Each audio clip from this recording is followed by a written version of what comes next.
for this session. So just settle down and get ready for the session.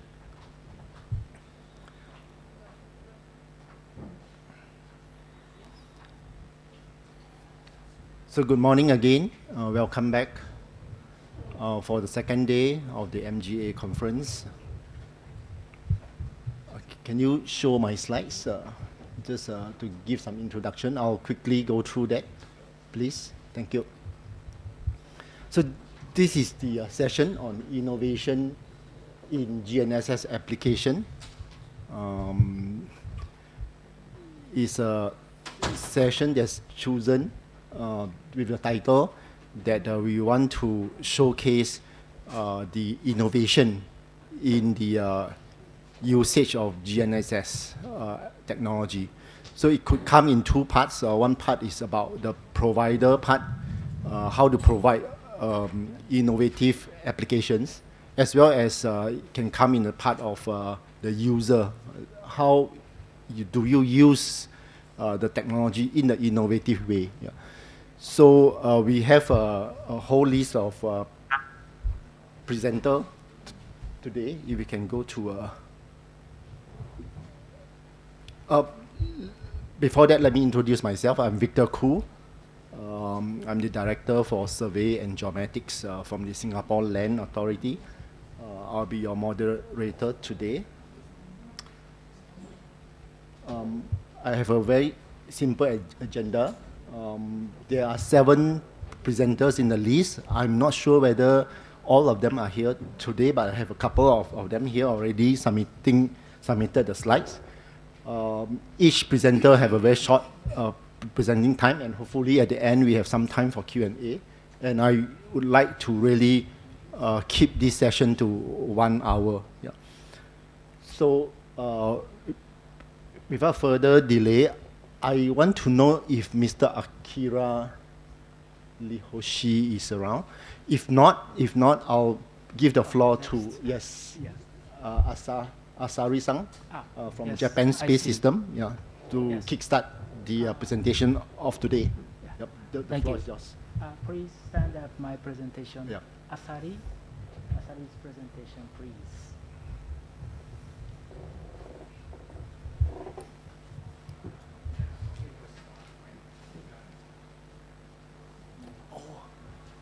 Thank you. Thank you very much. I'm 𝘗𝘂𝘂𝘠𝘧𝘪𝘐, General Manager for GNSS Application Frontier Division of Japan Space Systems. This is incorporated foundation of Japan. So I talk about GNSS innovation in the standards. Yes. We have standards on GNSS, but standard have 3 kind of standard. So first one is 𝘑𝘢𝘢 standard. 𝘑𝘑𝘢𝘢 standard means based on international treaty. For example, in this case, WTO agreement. WTO is World Trade Organization. This is trade matters. So international cooperation, in international cooperation, the trade is very important for powerful economy. The examples are ISO, IC, ITU, and so on, and ICAO in the aviation, the maritime, the IOC. The second item is forum standard. Maybe you use these standards very much based on civilian forums. For example, RTCM, and NMEA. Maybe you use very much for product makers. And the third item is de facto standards. This is based on dominative market share. For example, Android and iPhone GNSS APIs. Oh, sorry. I'm sorry. Yes, in the standard, we have 3 kind: 𝘑𝘢𝘢 standard, forum standard, de facto standards, and so on. So, at first, I'd like to introduce the new standard of maritime navigation. this is IEC standard. Recent topic, 2023, Indian Naval Sea maritime receivers is established last year. And right now, soon, SBUS, maritime SBUS receiver standard established, and the product maker has a powerful chance of in the market.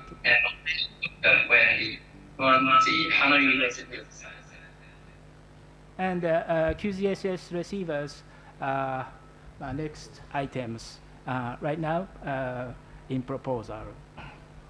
So recent topics in ISO, a new working group is established 2022.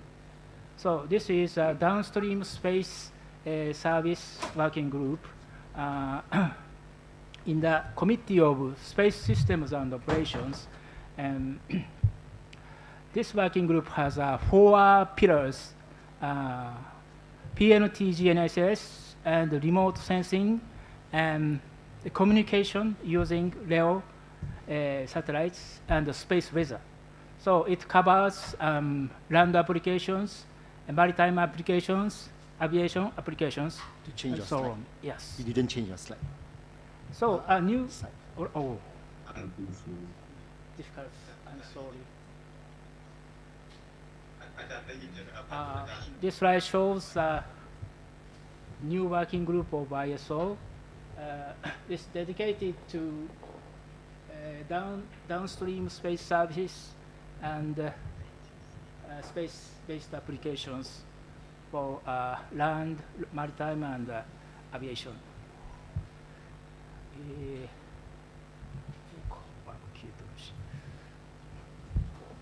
So one example of a new proposal is 25082 proposed by France.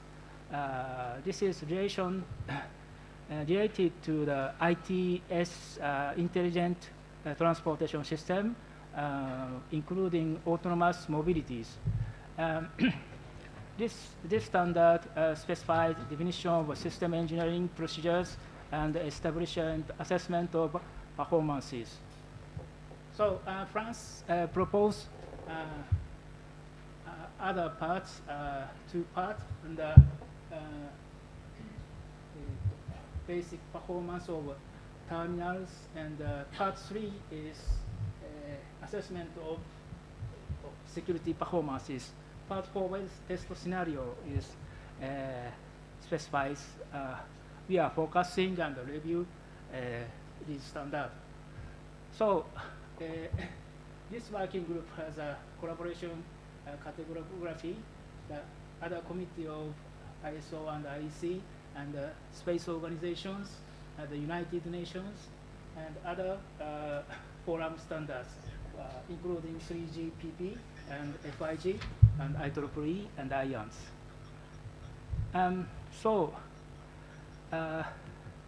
But a decision is made and national voting. National voting make a decision of rule making of GNSS. So in Asia Pacific countries, less members right now. So in Europe has many members. So it means much number of voting. So we need a member of Asia Pacific. Please join this committee. And through your country's standardization body, maybe country have a standardization body. For example, in the Japan cases, this association. In the Australia have a standard Australia. Each country has a standard body. You can join, and please let's take part in these committees from Asia Pacific nations. Thank you. Thank you. Thank you, Mr. Sari, for keeping to the time. Yeah, thank you very much. I have to keep the question and answer to the end. I think maybe if you have any questions, you can approach Mr. Asari directly. Yeah. So I'll move on to the next speaker because there are 7 speakers here. I need to really move with time. I understand that Mr. 𝘗𝘂𝘠𝘃 is online. Can we bring Mr. 𝘗𝘂𝘠𝘃 up? Is that correct? Can you do that? Because I just saw him online just now.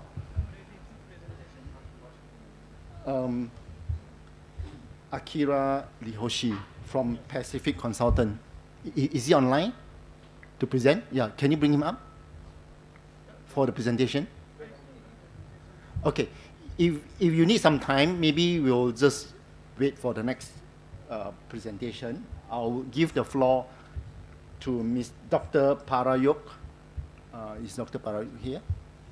Okay, if not, I'll give the floor to Dr. Tadashi Sasakawa from the Kokusai Kyogo.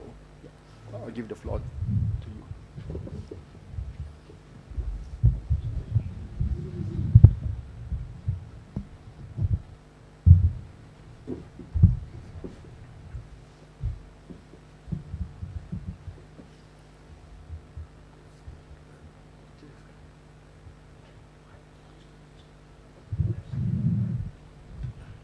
Good morning, everyone. So I'm Tadashi Sasagawa from Kokusai Kogyo in Japan. So Kokusai Kogyo is one of the biggest survey company in the world. We have 2,000 employees. So so today I will introduce our experiences as a pilot experiment of Madoka PPP for base point installation. So subtitle is Madoka PPP Utilization Technical Guideline Development Project. So at first, I have to say the project was adapted for the public competition. So application demonstration using Multi-GNSS, so QGSS, organized by a cabinet office and QGSS services thing. Okay.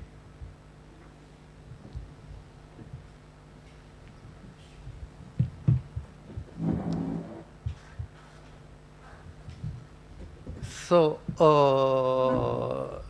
you're so very specialist for the GNSS.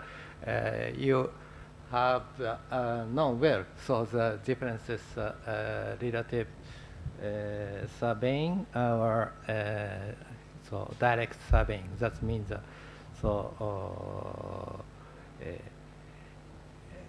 if you have some course or any existing control point, it's easily to measure so the distance.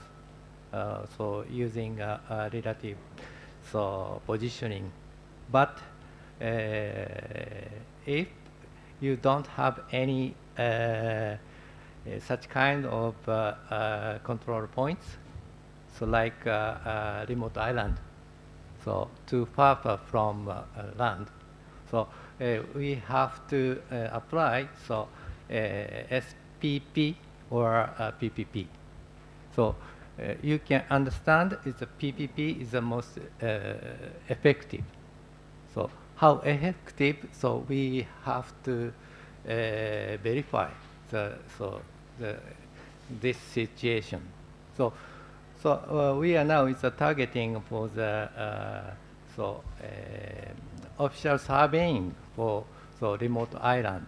It's where not access to any other course or control point. So in this case, we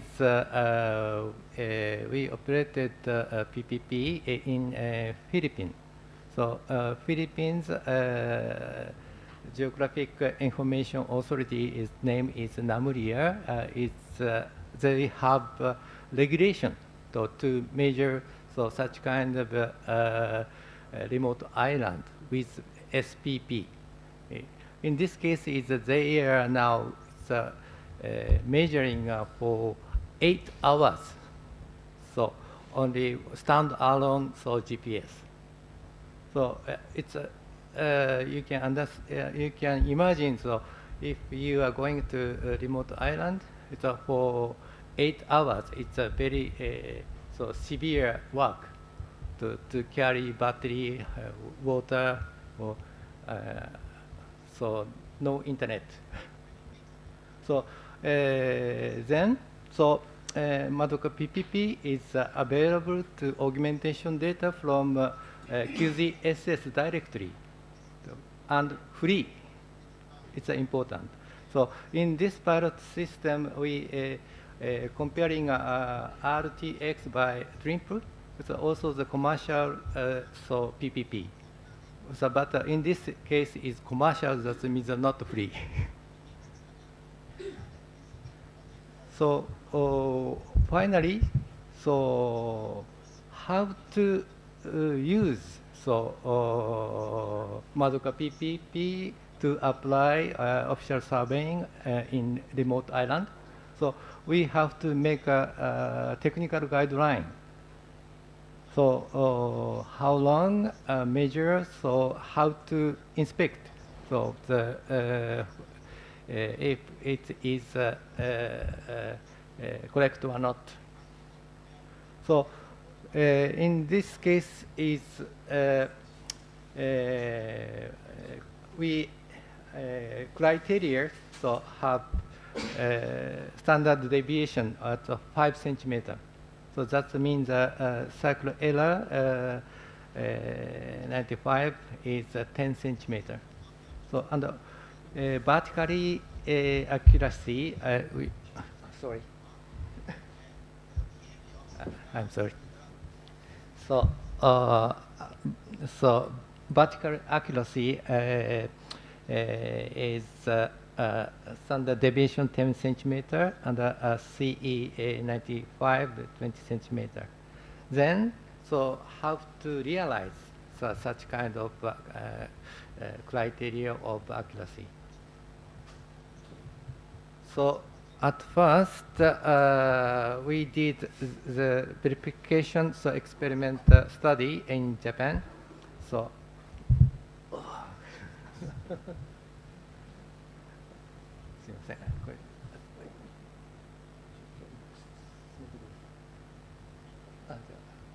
sorry. So two cases of verification. So one is to verify the suitability. So to measure for long time. So and the second case is to automatically measurement. So using with baseline field of Geospatial Information Authority, GSI, Japan. So you can see that it's a flow.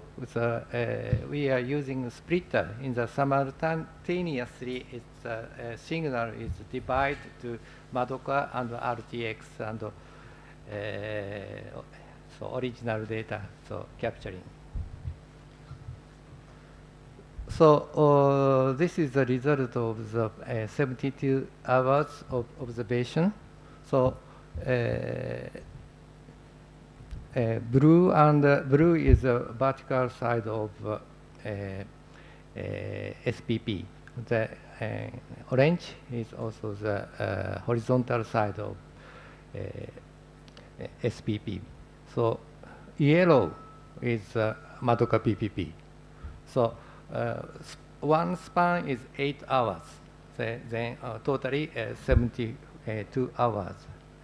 So so you can understand very easily to how so effective. So in cases 8 hours, so that is a regulation of NAMRIA to measure so coordinates by SPP. So we can reduce the time, so measure time to from 8 hours to 30 minutes. So it's a convergence time. So also the accuracy is reducing 2 meter to 10 centimeter. It's very easily understand. So second case is to using a baseline field observation. So the yeah, 1 minute. 1 minute. Okay. So I'm sorry. So we did it. So evaluate all of data. Then finally I reached to the result. So it's this shows its vertical axis is number of over accuracy. So it's reducing according to the time series. Finally, so 1008 second. So measure observation time is the best fit for realize criteria. So accuracy 10 centimeter. So under vertical accuracy, it's 20 centimeter is also the 108 hundredth second. So then, based on this result, we did the guideline. So 100 epoch from 1700 to 1800. It's a one set. Then evaluation. That's an inspection of using two sets. And the differences of the sets between 100 millimeter, 10 centimeter. It's good. This shows its final result of the verification and the inspection of the data. So look at this one. It's 10 centimeter less. It's this one. The 20 centimeter less is almost the data is within this guideline inspection. Thank you. Yeah. Thank you, Mr. Sasakawa. Thank you. So thank you for sharing with us your work Sorry. in Madoka PPP. I have to give the floor to another speakers online. Okay. Sorry. Mr. 𝘗𝘢𝘁 is he online? Can we get him up and present? Thank you. Thank you very much. Okay. I share my presentation. Thank you. Yes, Mr. 𝘗𝘁, the floor is yours. Okay. Just a moment.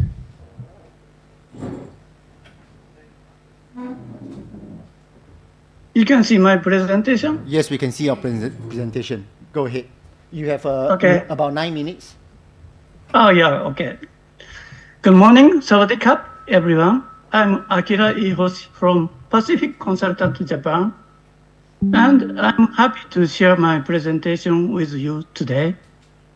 The focus of this presentation stems from a project committed by the Ministry of Internal Affairs and Communications in Japan.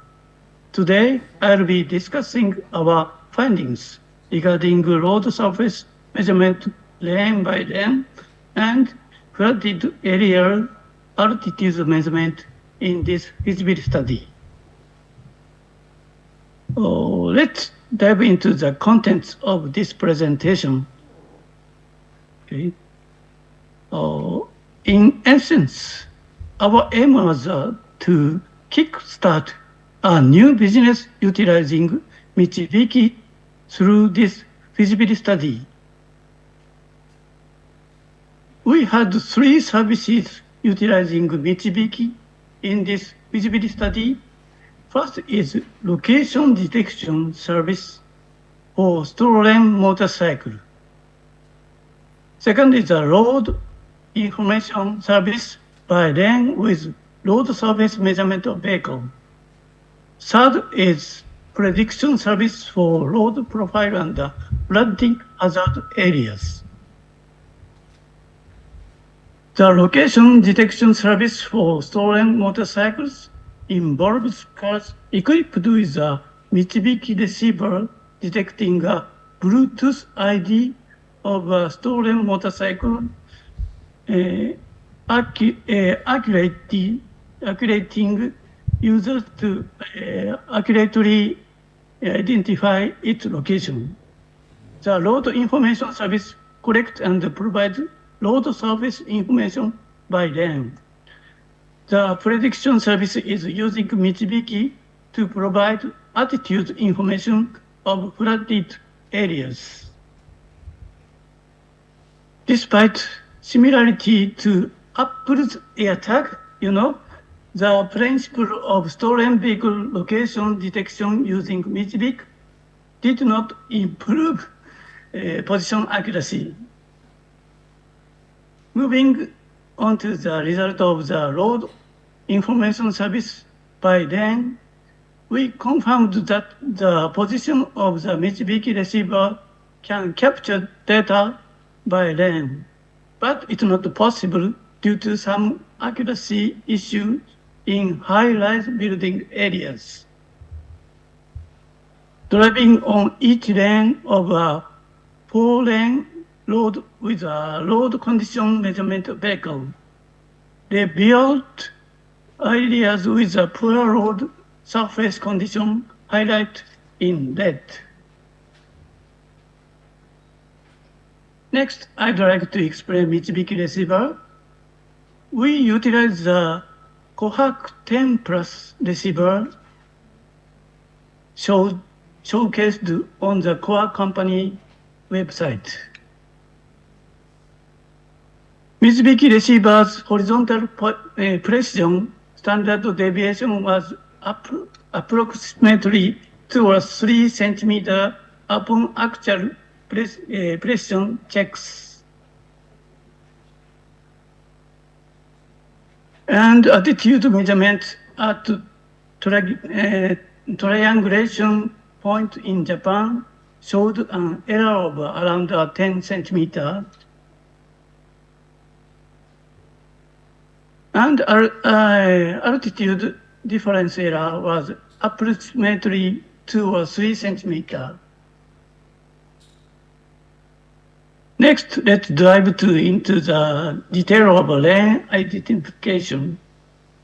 As seen in the trajectory when driving on 7 lanes in Manila, positioning becomes impossible under obstructions. However, we are able to interpolate using the dead reckoning method.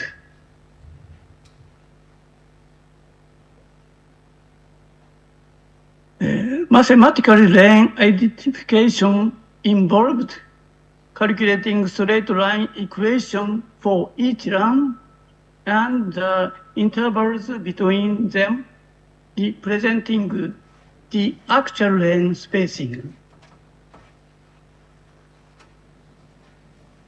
Now let's discuss the positioning accuracy when driving the skyscraper district. Position accuracy suffers due to obstructions and multipath effects. This close-up reveals the worst spot. Altitude measurement of flooded area depict lower altitude was indicated by darker blue. Altitude measurement in the flooded area of Jakarta indicate lower altitude in the residential area compared to the main road. Residential area of main road. In summary, The road information service by lane with road surface measurement vehicle utilizing 𝘗𝘵𝘃 allowed us to identify lanes on the highway. However, in the presence of obstruction in the sky and in skyscraper district, accurate in lane identification was insufficient. Next, in the prediction service for road profile and flooding hazard areas utilizing 𝘗𝘵𝘃, we are able to measure height difference and visually presence variations in road surface elevation. We anticipate being able to introduce novel service leveraging 𝘗𝘵𝘃, such as utilizing road elevation maps to analyze water flow pattern and develop optimal wastewater treatment strategies. Thank you for your attention. Thank you, Mr. 𝘗𝘠𝘢, very much for keeping to the time. Can you stay online for a short while we try to continue the presentation? And then the Q&A will come back to you later. Okay. I would like to check for my speakers. I think Dr. 𝘗𝘢𝘢, is Dr. 𝘗𝘗𝘢𝘢 here? Okay, I don't see him here. Colonel Sompok, are you here or online? Can I check? Yeah. Mr. Virendra, are you online also? And also, last but not least, Mr. Jeremy. Yes, I'm online. Jeremy, you're online? Okay, perhaps you go ahead with your presentation first while we try to locate other speakers. Yeah, so okay. Please help with Jeremy's slides first. Thank you, Jeremy. Yeah. So thank you, Dr. The floor Ko. is yours. You have about 9 to 10 minutes. Okay, I'll share my screen. I think we have a bit more time now when we have some speakers are not turning up. Go ahead. Are you able to see my screen properly? Not yet. Yes, loading now. Yes, we can see your screen. Okay, thank you, Dr. Ko. Thank you, everyone. And Sawadee Kap. Today, I'd just like to talk mainly about the post-processing software for INS and GNSS. Very briefly, SBG Systems is a French company. We have several offices, including one in Singapore, where I am located.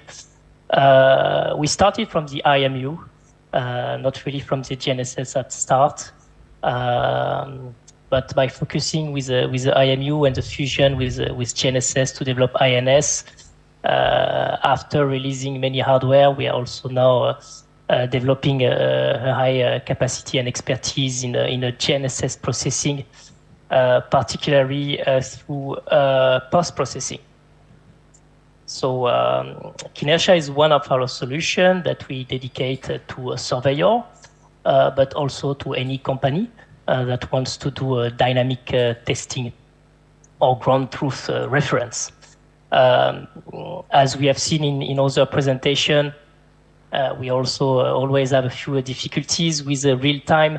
When the GNSS signal is complicated, it could be mitigated, of course, with IMU, but sometimes it's not enough, and this is why PPK software is a must-have.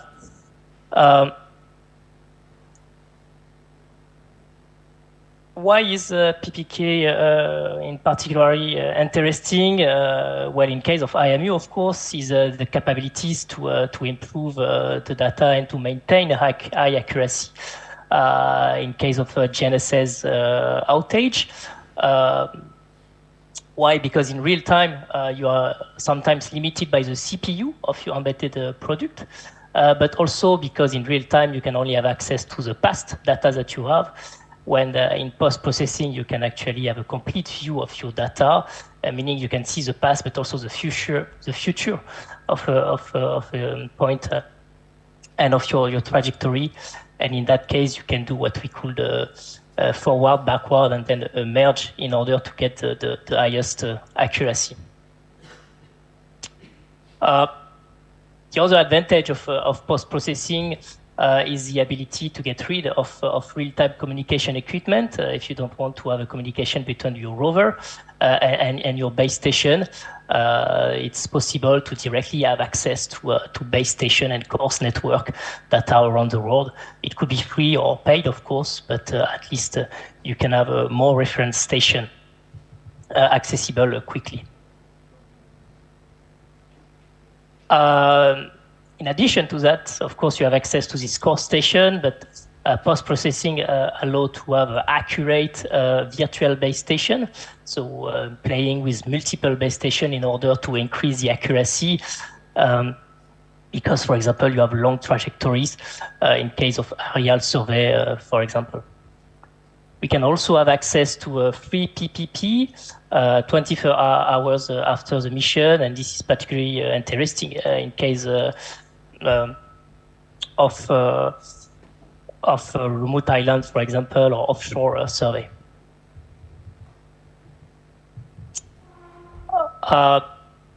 Something else interesting, of course, is to be able to better control the GNSS signal. In case of inertia, you can, for example, exclude some constellation. You can even exclude some 𝘗𝘢𝘃 satellite if you want. So you have access to, of course, more things than in real time to have a better monitoring and a better assessment of your data.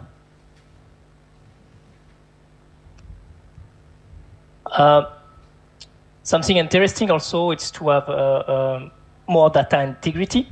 We have a different approach, whether we can use GNSS only in a post-processing kinematic or with a PPP. We can also use IMU in terms of loose decoupling, tight coupling, and of course additional tight coupling in PPP.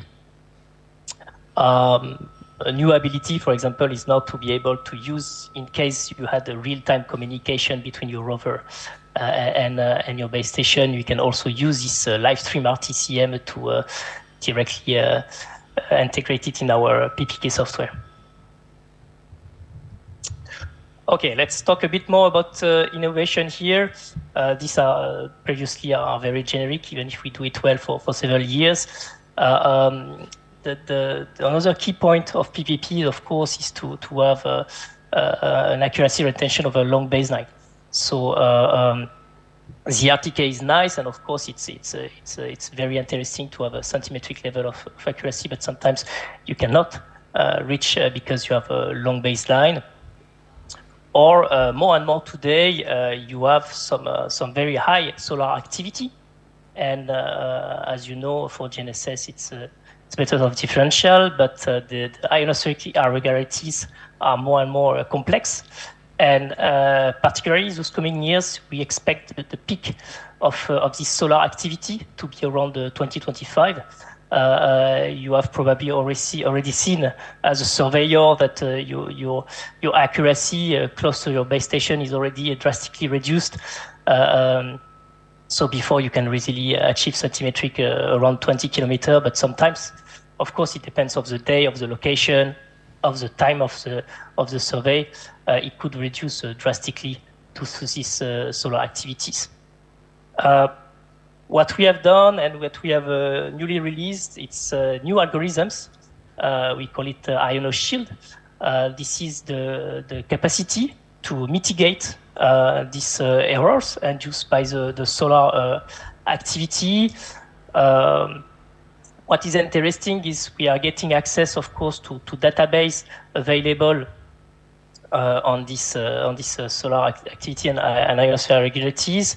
But instead of taking it locally, we extrapolate the data and we recompute it directly into our software. This gives us the capacity to maintain a very high accuracy, even in long baseline, and also to reduce the convergence time.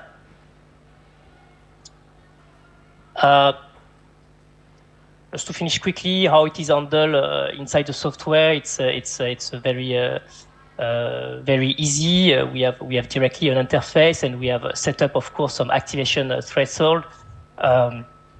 This is depending on the total electron content unit, but of course you can activate it. Sorry, you can activate it as well manually. ionoShield is not magic. Of course, there is always some drawback. We have to be honest. It's a bit more time-consuming, and we have, of course, a requirement for high-quality satellite signals. So if you are using GNSS purely with no IMU in urban environment, it could be a bit complex to handle. Thank you, everyone, and I'll be ready for question later. Thank you, Jeremy, for sharing with us a new method. We have already heard from 4 speakers. I'm still looking for the other 3 speakers. I don't know whether they're online or not. Are they? We actually ahead of time. We have another 15 minutes to go, so we can go into the Q&A if I can't find the speakers online.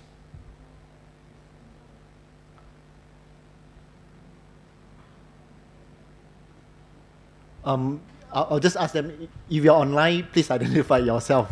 Just don't be quiet. So if not,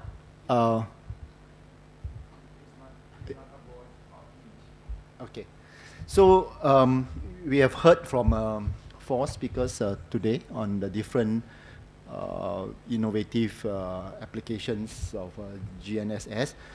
I would like to open the floor for any questions for the speakers, for the 4 speakers. Dr. Sasakawa, please join me. Anyone has any questions for the speakers? So 2 are present here and 2 online.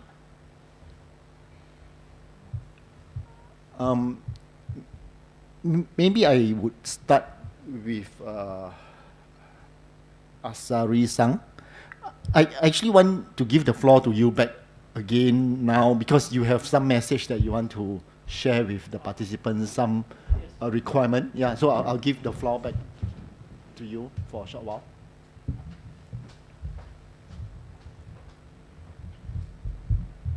It's an important work that you are doing, and you are trying to get some participants here. Project. We have a bit of time now, so I'll ask Asari-san to say something important.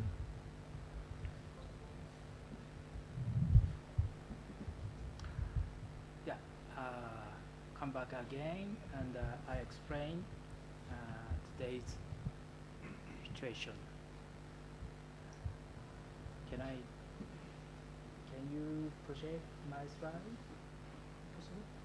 Oh, you have to unplug that one. Yes, sir. You have.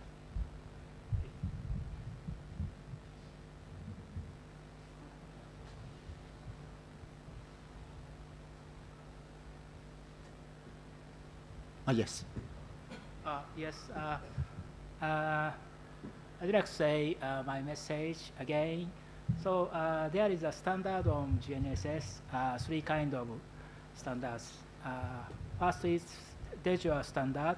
It is based on the international treaty. For example, WTO, World Trade Organization Agreement. The example is ISO and IEC, and ITU for communication, ICAO for aviation, IMO for maritime, and so on. The second item is forum standards. We use these standards very much. This is based on the civil forums. Example is RTCM and NMEA. And the third type of de facto standard, this is based on the dominate market share. We use very much.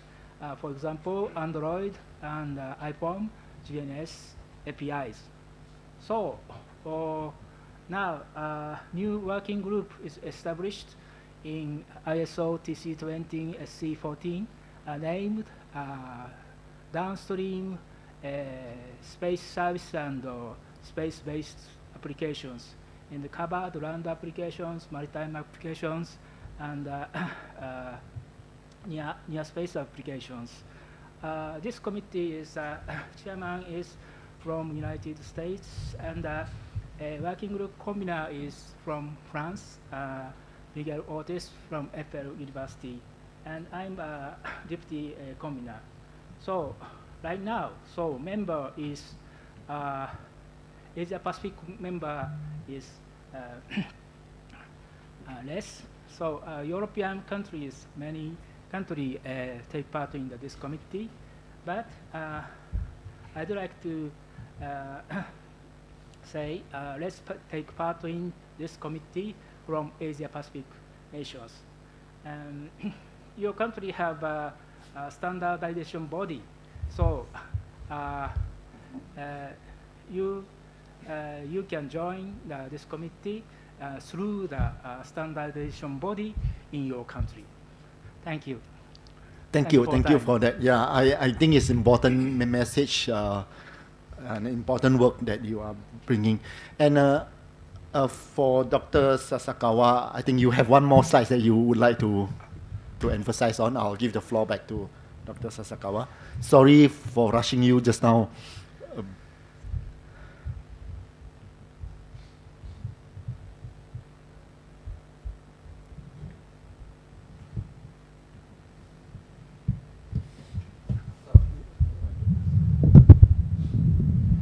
So thank you very much. I'd like to continue to the end of my presentation. So I said it's we made a technical guideline to apply 𝘂 PPP for remote island surveying, offshore surveying. So according to the guideline, we did the actual remote island surveying in Philippines. So at first,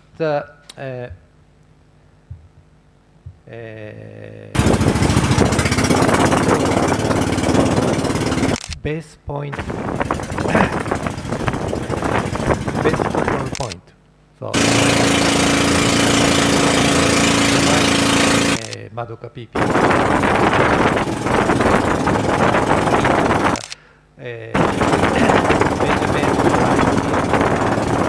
30 minutes. Investigation for sets between sets. So then, we are going to the Manok Island to measure the data. This is over. So,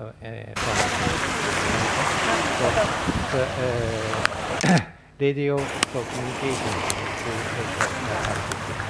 So on the other hand, we did measuring by the same points.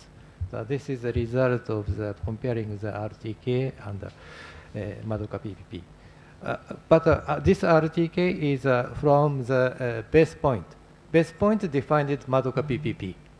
So it's RTK is using to reduce the time. So it's a very useful combination. And I have to say the how to adjust this. 외국말 5분만 마우스 저 있잖아요. 그런가? Can we try to mute the participant online? Okay, Dr. Sasakawa, Yes, carry on. So it's hurry up.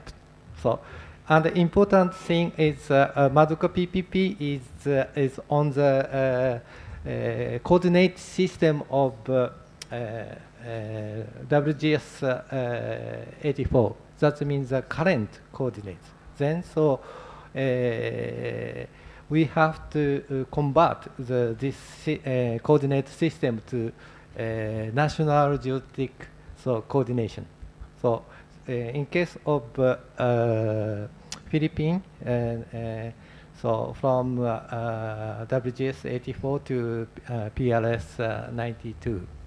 Then we are now proposing using a few courses, so long distance for each courses. It's using to adjust WGS84 to PRS92. It's using Helmut transformation. It's one of the easy way to adjusting. So this is a result of the not Philippines, but 4 years ago. We applied this methodology in Indonesia. So in the case of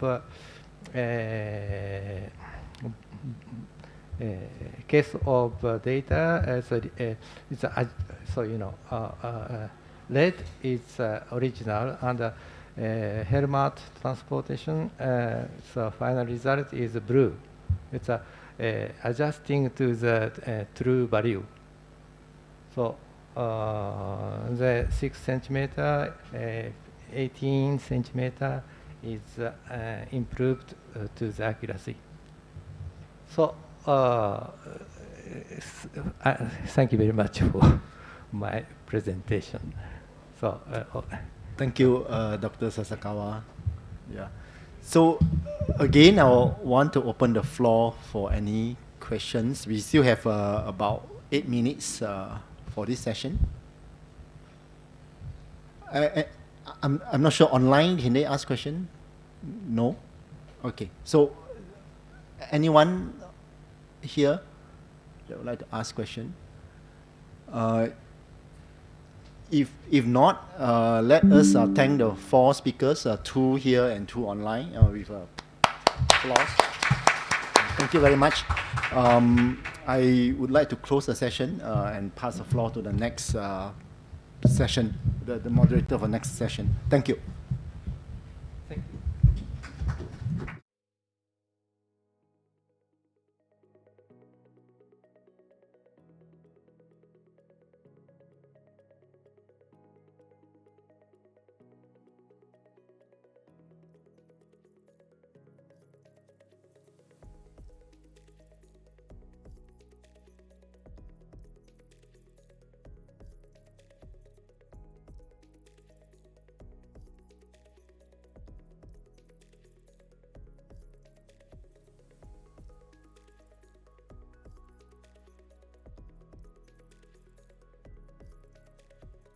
And the panel, it's going to start from 10. So we still have 7 minutes. But panelists, JJ and Swat, could you come here to sit down? And also the Dr. Joe, come here.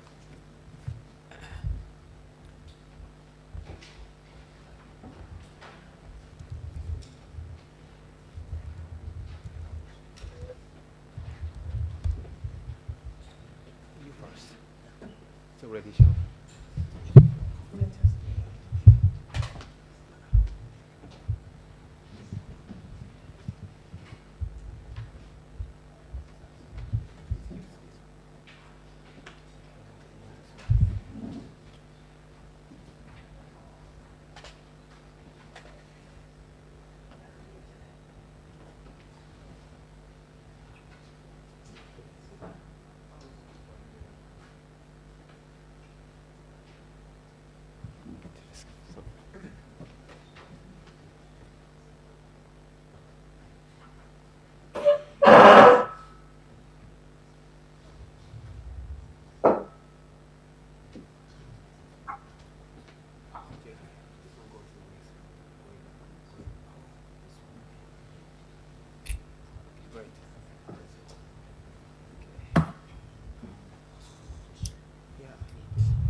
After you, Cassie, she's ready. Yeah, she's on.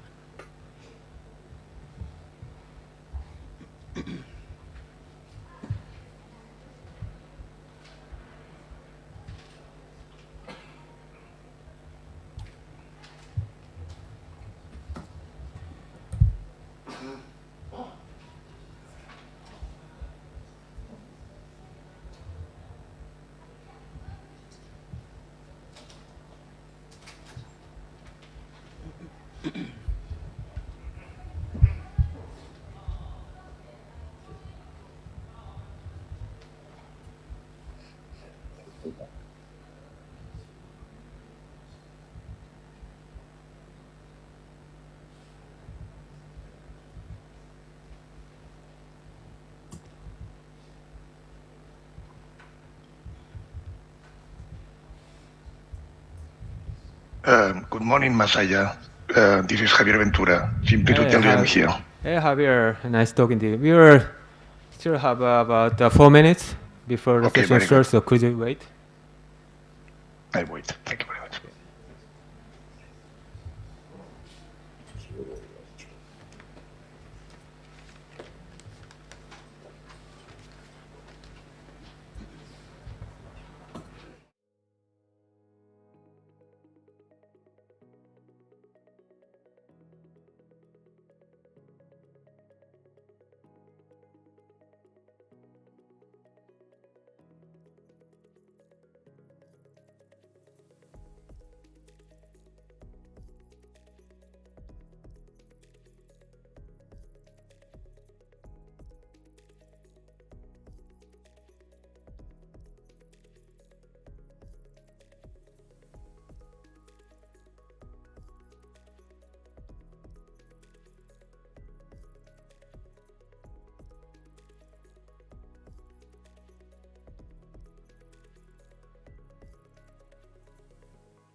From Curry, Korea, and Dr. Swat from GISTA Thailand, and me from JAXA.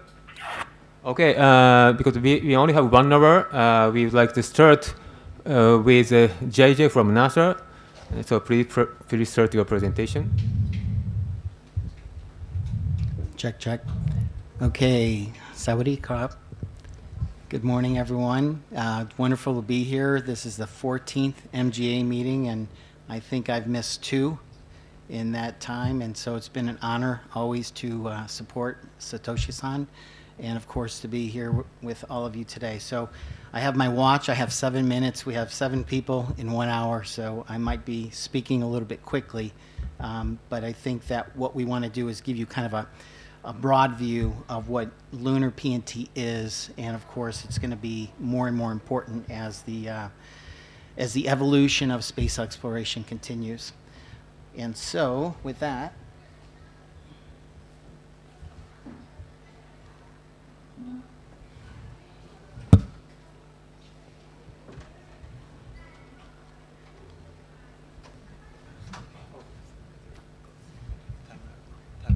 Okay. Okay. So I'm going to thank Joel Parker from NASA for this chart. And really, the importance of it is it shows that we are now entering a new era. The space exploration of my generation, I was raised in the 60s and 70s, was a space race. We are more in the Artemis generation, a time of collaboration and cooperation, because no single country can actually do what needs to be done in order to explore and sustain a presence on the moon. And so you'll see a number of organizations that are listed above. We often coordinate ourselves through the International Committee on Global Navigation Satellite Systems, or ICG. There's another important acronym you all should know. It's IOAG, Interagency Operations Advisory Group. And so what these groups do is really take a look at standards development, best practices, and converge. And it's an opportunity for the space agencies to really look at what the technical requirements are going to be.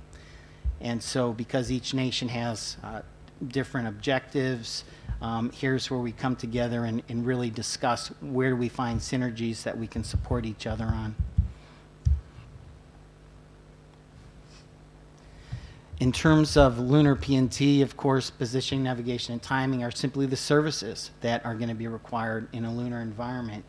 And so if you look across the slide, we've always done traditional radiometric tracking from the antennas, so Doppler and ranging information.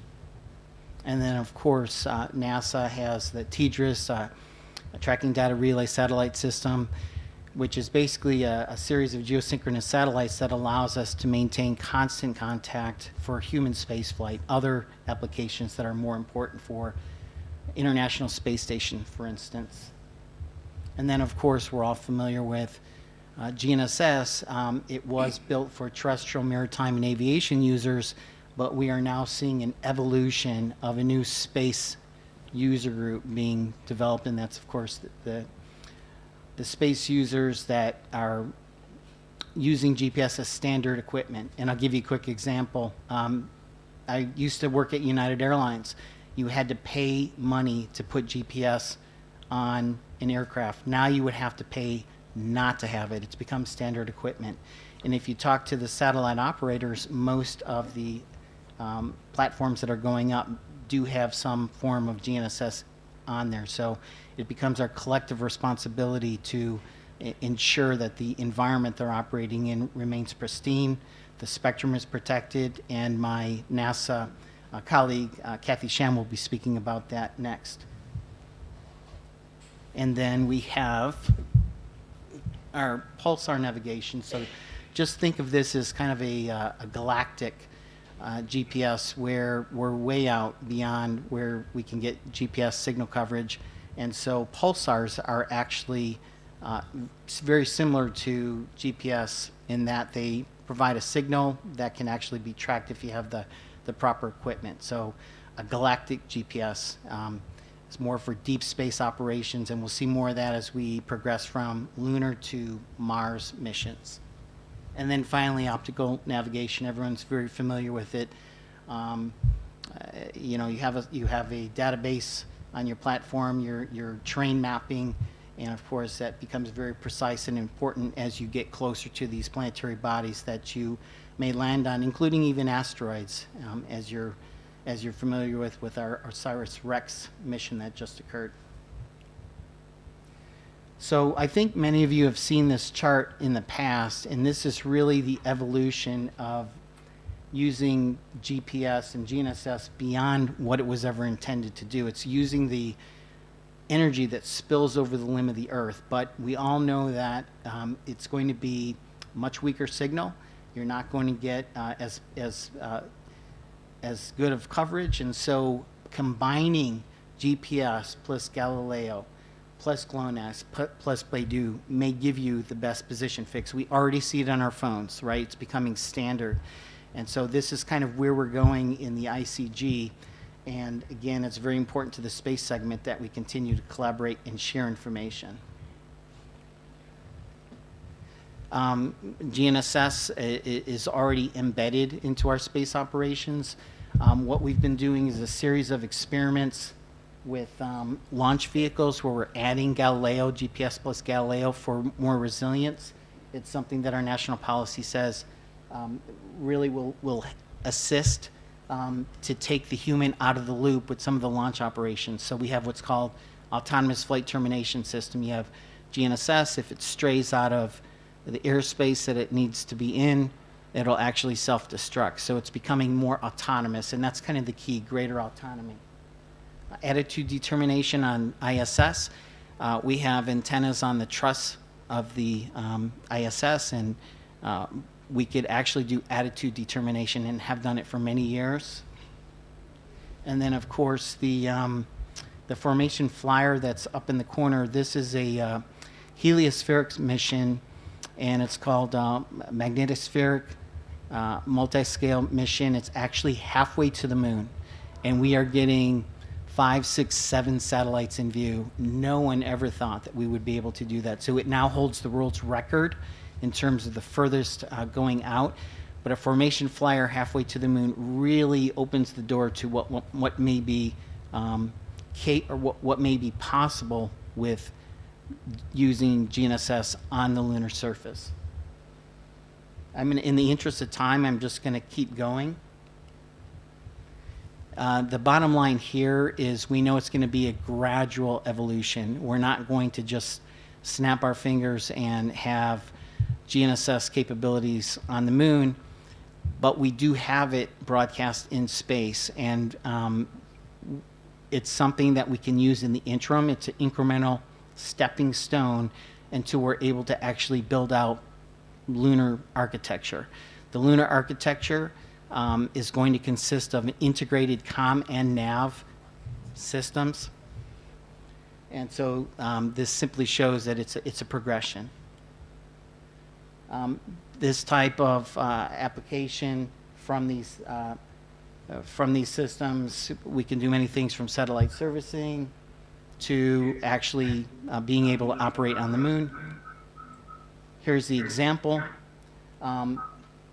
In 2 weeks, I'm going to be at Firefly. We're going to be launching this Blue Ghost lander. This is the first GNSS receiver in history that is intended to operate on the moon. The launch date is going to be in August. If we're successful, it will be historic, first GNSS receiver and signal processing in that environment, and it will set the stage for many other applications. This is just kind of a snapshot of what I just said. Unfortunately, I've run out of time, but I'll just leave it for further examination. And finally, this is kind of a really important chart because it's not just the US and ESA and China. And it really is everyone developing this combination of systems, and it's up to us collectively in forums like this to work together to ensure we understand where is everyone headed and what are the benefits and where are the gaps and where are the synergies. And with that, I'm going to conclude. It's very hard to do a presentation in 7 minutes, but I did my best. Thank you very much, JJ. Okay, the next panelist is 𝘗𝘢𝘤 from NASA. I think she'd be online. 𝘗𝘢𝘤? Hello. Hello, 𝘗𝘢𝘤. Can you hear me? Yeah, can you hear me? Yeah, could you share your screen slide, or should we share? I can share my screen. Let me try that. Just Okay. a minute. Let me find the screen sharing. Let me see. Where do I go? I'm trying to figure out where would I go to share my screen. Oh, let me look. I do have my slides up on my screen, so I just need to figure out where do. Oh, here it is. All right. Yeah. Okay. Okay, thank you. We are now seeing your slides. Do you see my? Yes, no do you problem. see my screen? No problem. So could you start? Okay. Thank you. Okay. You can see my. Yeah, did you share? You can see it, right? Yes. Can you see the screen? Okay, perfect. All right, well, let me get started since we don't have much time and there's lots of us talking. Following up with what JJ had talked about already, my name is Kathy Sham, and I also work at NASA. My background is in comm. I work in Houston, Texas, home of Mission Control Center. So I started out with Space Shuttle program. I remember the days that we started using GPS. And then JJ also talked about ISS. So that is where I started my career. And so with this, let me move on to the next slide. And hold on, let me see. Okay, this, all right. So right here, I wanted to quickly follow up with what we were talking about, lunar PNT. And one of the very exciting aspect of this prospect is that we are going to have lots of systems in orbit, and also we will have systems on the lunar surface. And imagine that all the science that we are envisioning that we're going to be able to do, and the spacecraft that are going to bring these experiments to the lunar surface, we actually will need position and time. And as JJ was talking about earlier already, that the importance of precise time and precise positioning information for our scientific experiments is critical in what we are going to be doing, the unique science that we have not done previously.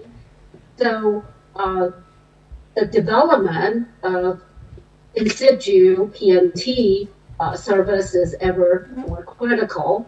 Let me move on to the, okay, there we go. All right, so this slide is just to give you a quick idea of all the different RF links that we have already been working on and in planning stages. And basically, the ones that I highlighted in yellow are the ones that we have worked on with our space agency partners, in particular for the last several years, through the Space Frequency Coordination Group, which I will give you a little more idea about. We have already identified 2 gigahertz spectrum at 2483.5 to 2500, where we would look to develop this in situ capability for missions that are going to be operating in the vicinity, including those on the surface and those that are traveling to the lunar orbit and will be orbiting around the moon. And of course, there was going to have to be a transition from the Earth-based GNSS moving into this new capability that we're looking for. Not only space agencies, but in the future, potentially having more satellite-based capabilities with other commercial partners even. So those would be operating initially in the 2.4835 to 2.5 gigahertz range, and that's where we envision for the system to operate. And also that we are currently studying 5 gigahertz frequency range for future expansion. So, and as you can see that today, for Earth-based, we also have multiple GNSS systems that are sharing the same frequency band that are offering this capability. So with that, let me move on to the next slide. Somehow it's not moving. Oh, there we go.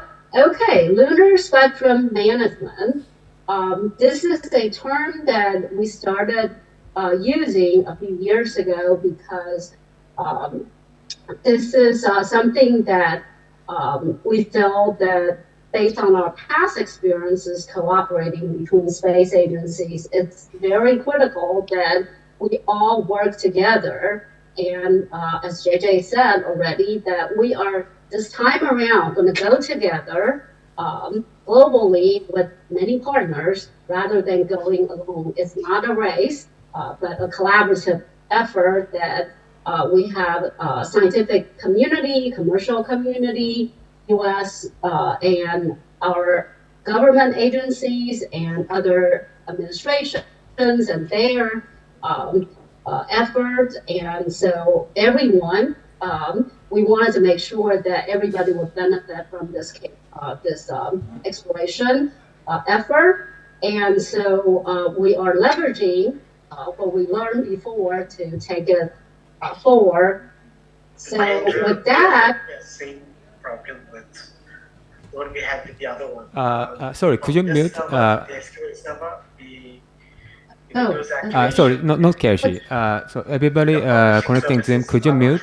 It is running on the SQL server though. 𝘂𝘁, could you mute? I think maybe even on the TPP server. This is the SQL server. This is the SQL server, right? Could you mute 𝘂𝘁? No. So the activation service is not running, but it is running on the encrypt. On the encrypt server. Can you start this?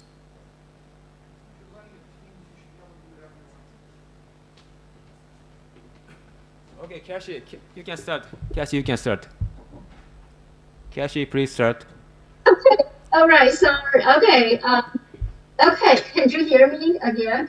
All Yes, right. no problem. So I am on the slide, but okay. Somehow Ksy, I'm not you only seeing have my 1 minute. slide Ksy, you advancing. only have 1 minute. Okay. Okay, so let me go ahead and just talk real quick about Space Frequency Coordination Group.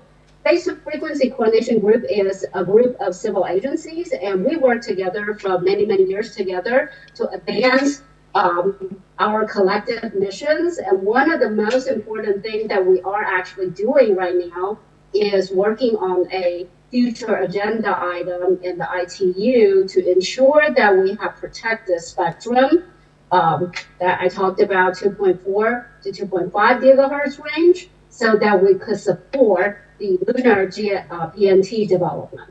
So let me just stop there, and my slides are available, so please feel free to go through them later. Thank you so much. Thank you, Ksy. Okay, our next panelist is Dr. Jianming from Cary.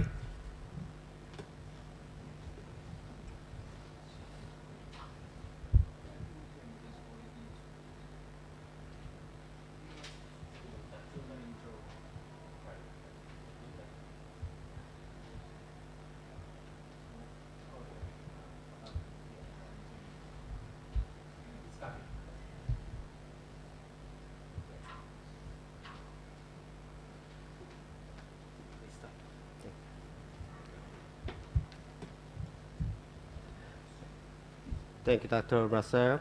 Good morning, everyone. I'm Jung-Min Ju from Korea Aerospace Research Institute. Thank you for the opportunity to introduce our activities related with lunar PNT and the MGA conference. Republic of Korea has the ambitious goal of becoming a space economic powerhouse by 2045, and to achieve this, the first space development promotion-based plan for implementing the future space economy roadmap was established in December 2022. Among the 5 key missions outlined in the plan, the first mission is to expand space exploration. The specific targets include a lunar landing by 2032 and Mars landing by 2045.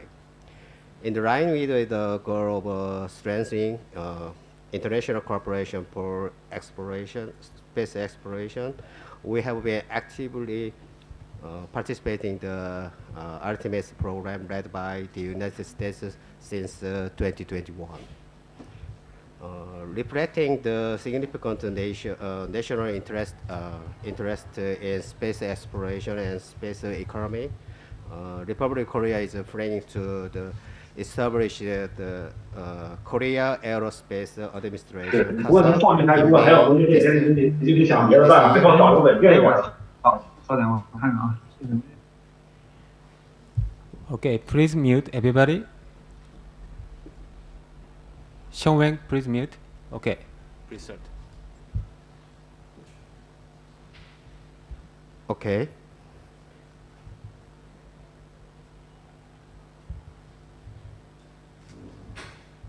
Okay, yeah. In August 2022, we achieved a significant milestone in lunar exploration by successfully launching the Korean Pathfinder Lunar Orbiter (𝘗𝘯𝘪) over the Falcon 9. This marked a crucial step in our nation's lunar exploration efforts. As you might know, 𝘗𝘯𝘪 did even better than expected. It successfully entered the lunar orbit through the BLT orbit for pure efficiency. 𝘗𝘯𝘪 has been performing its mission reliably beyond the expected lifespan. Sorry.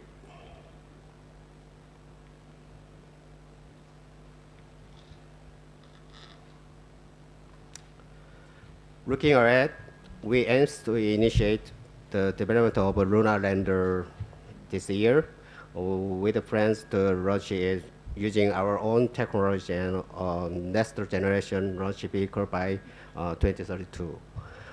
This marks a crucial step forward in enhancing our lunar exploration capabilities.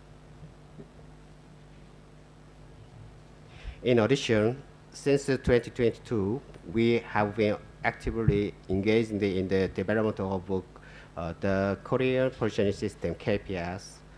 The plan is to establish a regional navigation satellite system comprising 3 GEO satellites and 5 IGSO satellites by 2035.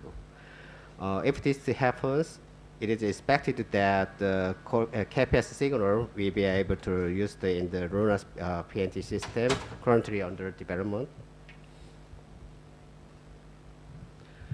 Space exploration, including missions to the Moon and Mars, holds great significance to humanity's sustainable prosperity and peace.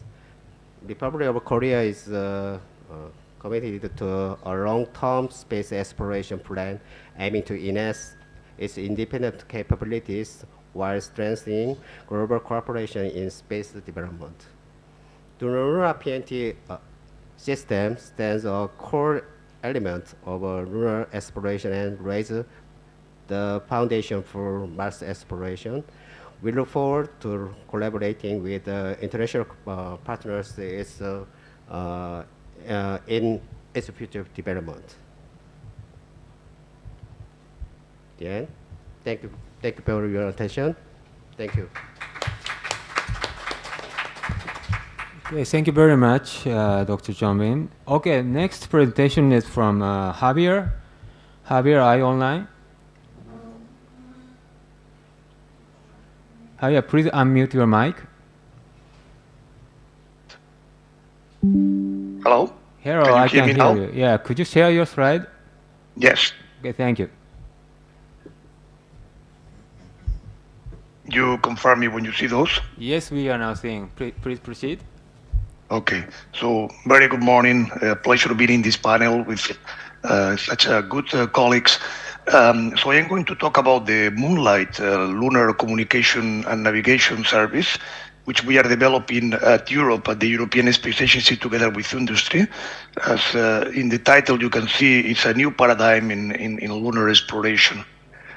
This is the mission of Moonlight, to deliver a service, is really a service of communication and navigation for both commercial services, but also institutional services. We aim at supporting Artemis, supporting ESA missions, but also providing possibilities for people who are willing to have lunar missions, to have communication and navigation services, and then to have the possibility to buy those services. That's the vision of Moonlight.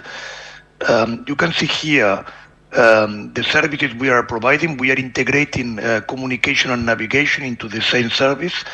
We see how important is that on the Earth. So we are convinced it is the way to go.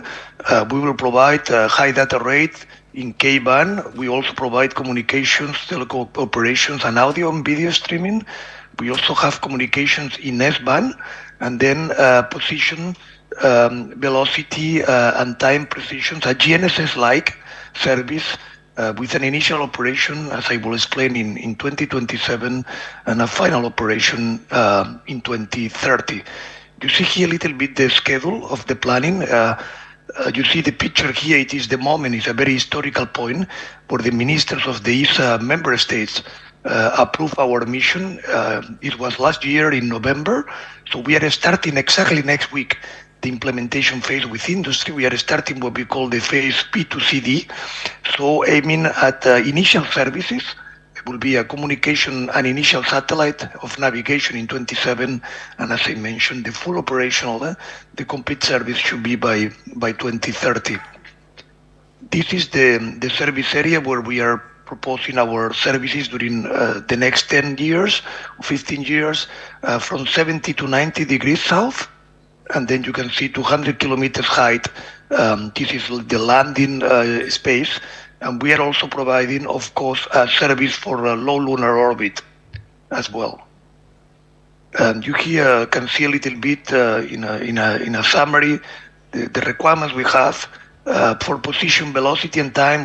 This is the requirements. We have 100 meters real time in orbit, landing below 50 meters in real time, and surface operations of the order of 10 meters or better. You have here in this slide the example of constellations. We will be elliptical lunar frozen orbits.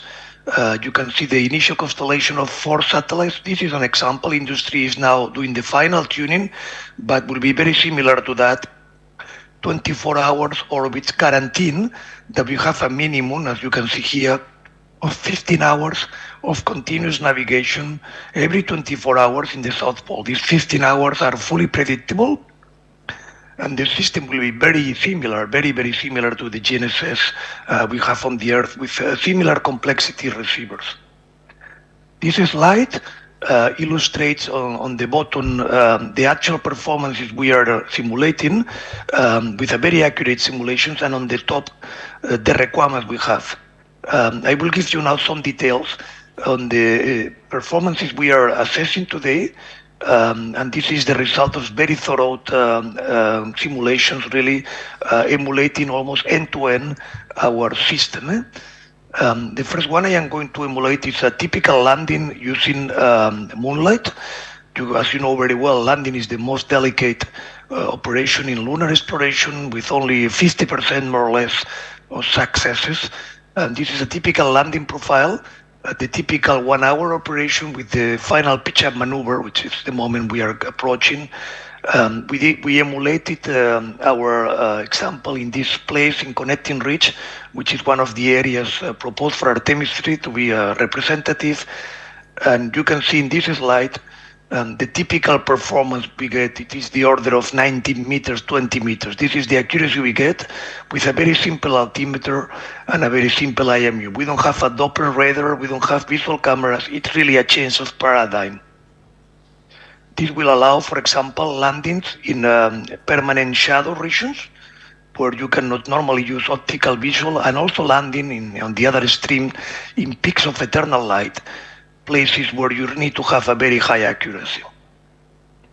Let me show you a couple of results more. Combining with rover sensors, our analysis, again, very thorough simulations, illustrate that this initial constellation should be able to provide typically 3 to 5 meters in the lunar surface, only using moonlight and a digital elevation model information. Only that, 3 to 5 meters real time, much better in the post-processing time. And an area where we are working a lot now is extensively, it is the area of local differential. So we are showing, and we are working, as I mentioned, with a lot of effort now, that a single station, which could be combined with one of our landers, for example, Argonaut, could provide an augmentation to the moonlight and could provide a service to the whole South Pole.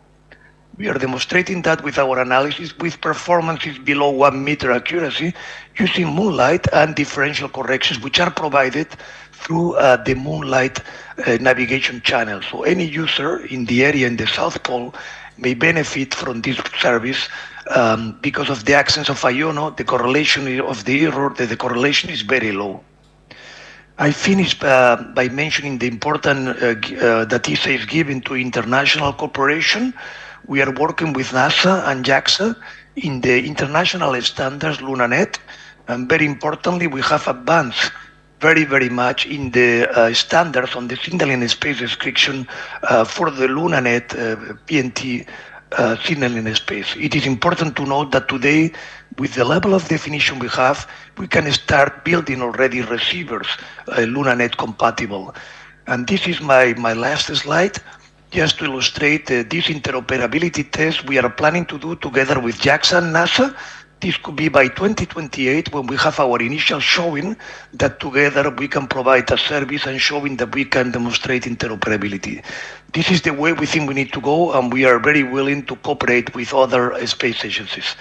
Thank you very much, Masaya. This is the end of my presentation. Thank you very much, Javier. It was a wonderful presentation. Thank you very much. Okay, the next panelist would be from GISDR, Dr. Swat.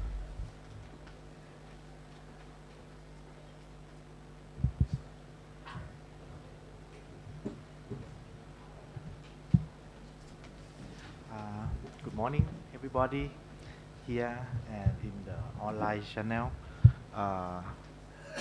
It was my great opportunity to be here in this panel. I was here last year as well, and by that time I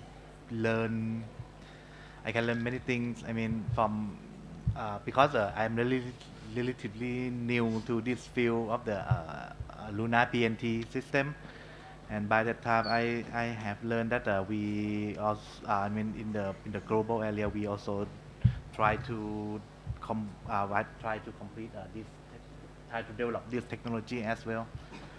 Then, by that time, I have a wonderful time talking with the people here and also some of panelists here as well. And then I go back to my office and try to survey into the Thai Research Society. How do we have any researcher that are interested in this topic, this idea? And I found that it's pretty hard for me to find a researcher to do this topic. But there are some people. There's some people that are working on the space technology. Really interesting in this idea, even in GISDA as well. So I try to stimulate a little bit, accelerate the interesting in this topic for the Thai area. Can I have that? Then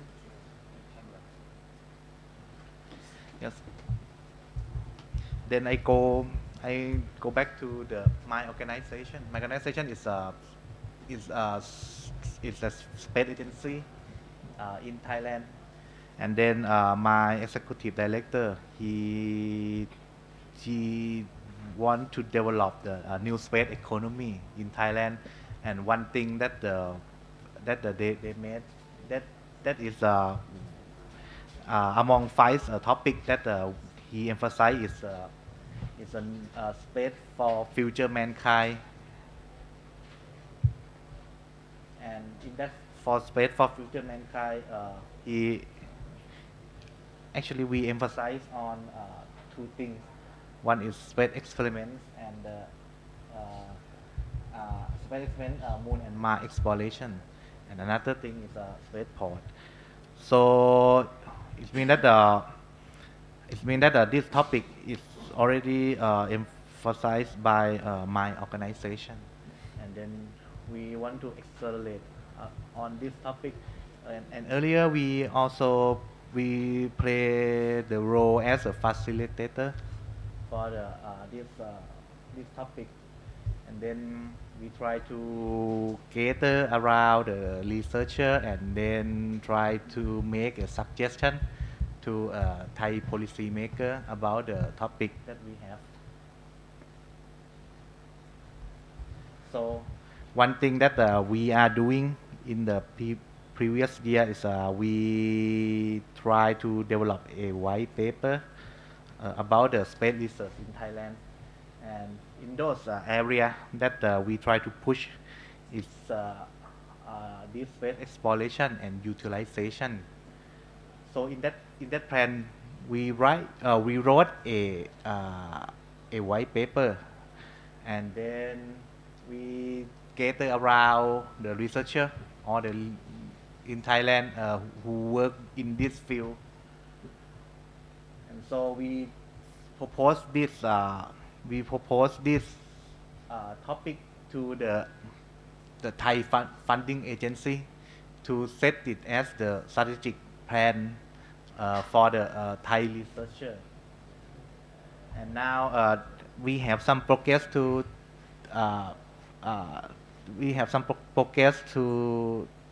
tell people here is that now this plan is taking into the seriously consideration of the funding agency, and also the funding agency set up a researcher team to investigate all the topic that we have proposed in that white paper. So even though we don't have that much progress as we see from the another panelists, but we try to initiate this topic into the Thai researcher area, and then we really glad if we can be the focal point to connect the global researcher with the Thai researcher. And also the reason I am here today is I want to reach out to the research society on this lunar PNT field that Thailand, that we need collaboration, because we cannot start from the scratch, and we try to connect those two together. And one thing that the funding is also important, and another thing that GISDA doing now is try to push this topic into the Thai funding agency, and now they are taking about this topic seriously. So that is the key message that I want to present to the people here in this panel. Thank you very much.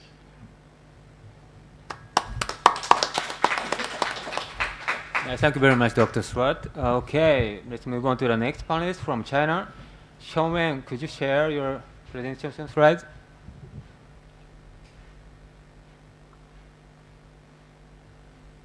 Can you see my presentation? Yes, we are now seeing. So please start.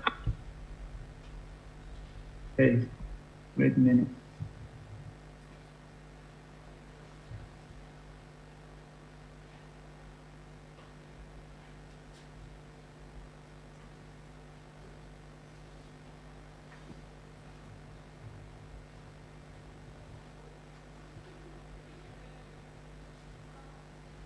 Okay, thanks for the invitation from Messiah. I'm from China Academy of Space Technology. Today I'm going to talk about some consideration of the Earth-Moon integrated network specification. Okay, my presentation includes 3 parts. First, from the background requirements, now China has already developed the BeiDou navigation constellation, and also is initiating the construction of a low orbit communication constellation. And in the future, so there is a need to achieve interoperability of cross-domain spacecraft to enhance the benefits of comprehensive applications. And in the deep space exploration, we have the 𝘗𝘂𝘠, and also from the right side, you can see that we have a 𝘗𝘂𝘠𝘠 relay satellite, which can provide communication service from the back of the moon to the 𝘗𝘂. And also, in the coming year, China will continue to carry out a lunar exploration project, such as the 𝘗𝘂-7 and the 𝘗𝘂-6. 𝘗𝘂-6 will take samples from the far side of the moon, and the 𝘗𝘂-7 will land in the south polar of the lunar. So for the major requirements, we have three requirements. First is communication. Is to increase the coverage capability of the moon and also the other planets. And also the second is the positioning. Is to support the activity on the moon and the positioning also of the astronauts. Before the 2030, China will also have the manned lunar project, which will send 2 astronauts to the moon before 2030. And also for remote sensing, is to support the location selection of the International Lunar Research Station in the future. So we have these 3 major requirements for the constellation.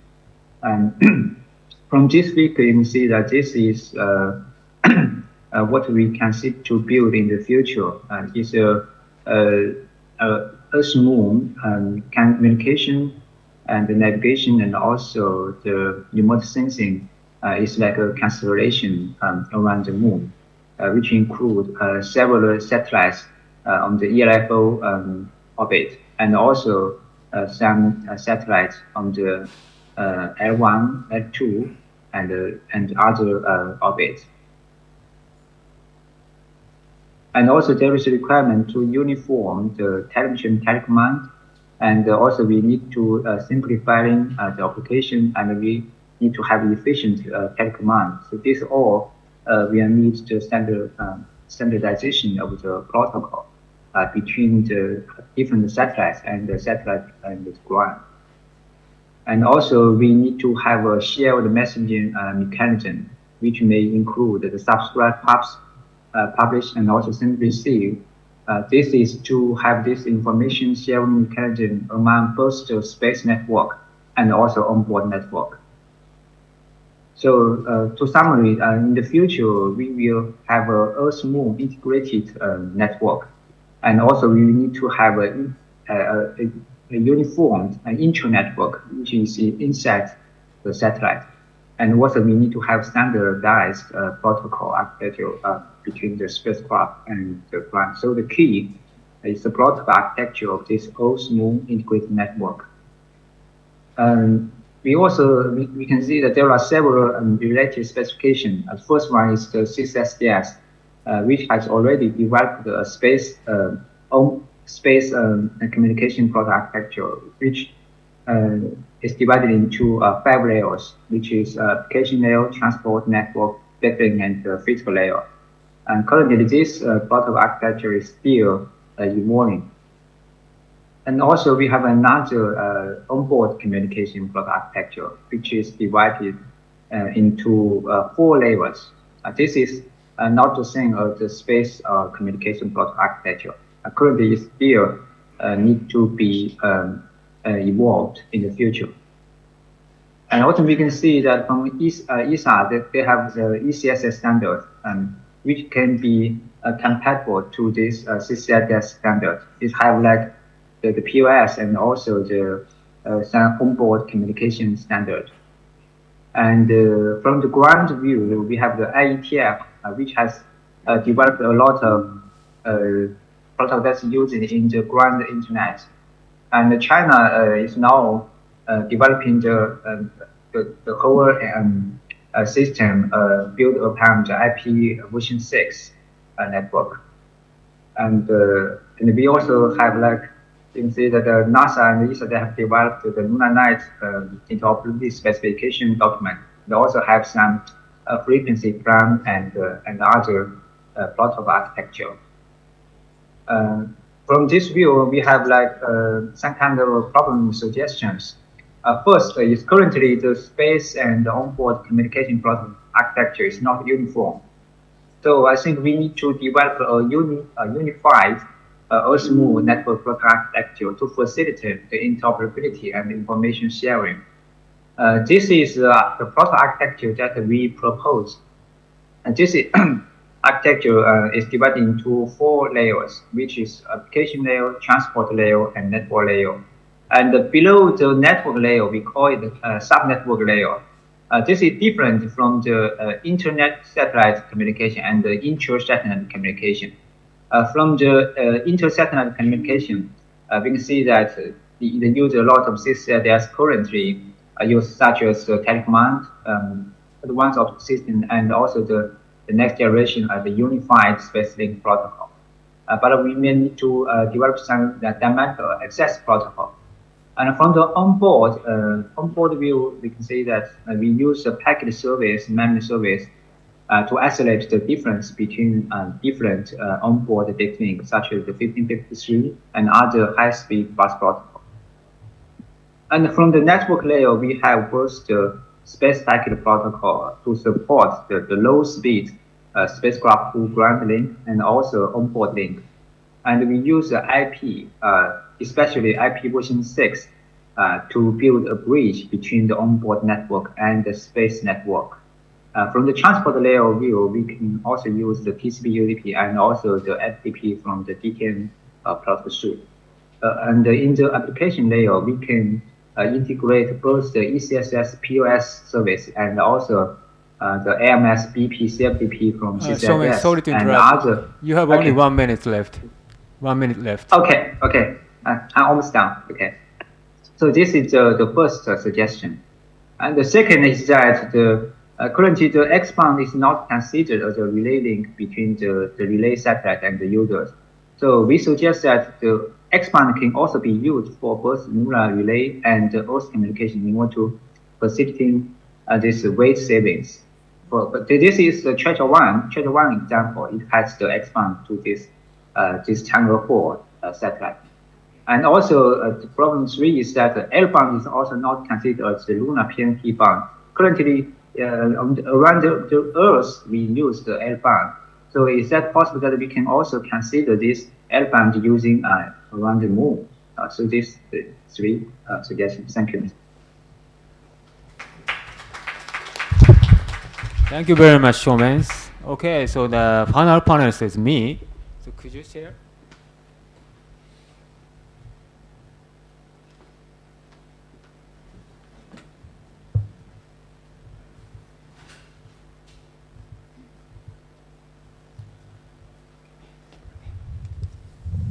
Okay. Thank you very much, everybody. So my name, the title of my presentation is Japan Lunar Navigation Satellite System (LNS) and its contribution towards the Multi-GNSS. My name is Masaya Murata from the Japanese Space Agency, JAXA. And our JAXA lunar PNT system called LNSS was designed to become a GPS-like satellite constellation for the Moon. And this slide shows the satellite constellation. And we will use 2 stable Moon orbits called elliptical lunar frozen orbit, ELO4. And for each ELO4, we will deploy 4 satellites. So the total number of the satellites becomes 8 for our LNSS. And this LNS satellite will broadcast one-way navigation signal for lunar user in a similar way to the GPS. And our initial service region will become the lunar South Pole region, same as ESA NASA lunar PNT system, where the US Artemis Base Camp and the global exploration will be expected. So our LNS also functions as a data relay satellite between the Moon and the Earth, but my presentation today is focused on the PNT aspect. So to provide the PNT service for lunar users, the orbit and clock information of the LNS satellite should be determined as accurate as possible. So we have investigated several approaches, but our current design is focused on using the GNSS weak signals. As shown in this slide, because the GNSS satellites all pointed towards the Earth center, their navigation signal that passes the umbrella of the Earth will only reach the Moon region, and our LNS satellite will be navigated based on these GNSS weak signals. And according to our simulation results, the signal in space error CC of about 20 meters can be expected by this approach, and this approach makes our LNS highly autonomous because the amount of the Earth station operation will be dramatically decreased. So JAXA, European Space Agency, ESA, NASA are now working towards the establishment of the moon GNSS called LANS, a Lunar Augmented Navigation Service. LANS, the concept of LANS is shown here. The point is, even though Japan, Europe, US satellites will be developed and deployed by different agencies, companies, all of these satellites will broadcast the standardized navigation signal called the Augmented Forward Signal, AFS, to form the LANS. So in this way, the lunar user will not have to differentiate each system, and the interoperability among these respective lunar PNT systems will be guaranteed from the get-go. So this concept is quite important because it is challenging to deploy the sufficient number of satellites on the moon by each space agency. So through this international cooperation, we can actually provide the high accurate PNT service for lunar users. So this photo was taken at the Lunar PNT panel session at the ION GNSS Plus last year. And in this panel, representatives from NASA, ESA, JAXA provided their respective lunar PNT system and the lunar PNT standardized document called LunarNet Interpret Specification and a status of current ongoing international collaboration. So the second person from the light is me, and it was a great honor to participate in this first ever Lunar PNT panel with the Lunar PNT experts from ESA and NASA. So JAXA are now planning to do the launch demonstration mission in 2028, and we are now planning to launch and deploy our first LNS satellite and launch receiver to the moon. And this slide shows the asset deployment overview. Using JAXA rocket and Japanese small lander, we will deploy our first LNS satellite in the moon orbit, UFO, and we will also place the launch receiver at the lunar South Pole region. Using this mission, we are now proposing the first ever ESA NASA JAXA launch interoperability and the PNT demonstration. At the year of 2028, one ESA satellite and a few NASA satellites can be expected in their moon orbits, and using the launch receivers to be located at the South Pole region, the augmented forward signal from these satellites will be received, analyzed in the actual moon environment to prove the launch interoperability. And using this mission, we are going to also evaluate the lunar PNT accuracy achievable by the launch concept. So to conclude, the JAXA LNSS, ESA LCNS, NASA LCRNS will comply with the LunarNet interoperability specification and together form the launch that becomes the Moon GNSS. And these three space agencies encourage the launch interoperability demonstration mission in 2028 and are currently assessing their respective participation. The launch receiver to be located at South Pole region will receive all launch augmented forward signal and send them back to the Earth for the in-depth analysis. And in this mission, a laser reflector, LLR, will be placed on the moon surface as well for the precise position estimation of the launch receiver. And we expect that these laser ranging data will be also utilized for the refinement of the Lunar Reference System, LRS. That's it from me, and thank you very much. Okay, so all the presentation from panelists was finished, and we would like to move on to using the 6 minutes. We would like to move on to the question answering. So the first question actually comes from me. The first is this one. The effort of guaranteeing the interoperability among respective lunar PNT systems is currently ongoing. And for example, the international collaboration to form the Moon GNSS launch is in progress under the international frame called the LunarNet. So what will become the key issues for accomplishing such an international lunar PNT systems? So I'd like to start with JJ, if you have a comment on the interoperability. Well, thank you very much, Messiah. I would say that just quickly, the most important thing is the continued transparency and collaboration that's been established within some of these forums that we've talked about. We're all going to have different objectives, but in the end, we're trying to build infrastructure that serves everyone. And so we need to maintain what we've started, this very positive progression towards building out the infrastructure. And I would just say it's up to all of us at our level to make sure that our senior leadership continues to bring that positive message forward. Thank you very much. Cash is still online? Yes, I'm here. Yeah. One of the things that I wanted to follow up is obviously from a radio frequency spectrum perspective that we want to make sure that we have protective spectrum. As we all have learned in our past experiences that GPS is actually fairly weak signal, and that careful planning and management of the spectrum that are being set aside for the service on the moon is ever more important and critical. So that is one of the biggest things that through international collaboration and support, we now have an opportunity to secure some spectrum that everyone could use for lunar PMT at the World Radio Conference in 2027. So it's a very positive thing that we were able to do together during the World Radio Conference 2023. And now we have work to do to be able to secure that spectrum. Thank you. Thank you, 𝘗𝘢. Dr. Jung-min, you have any comments on this? Yes.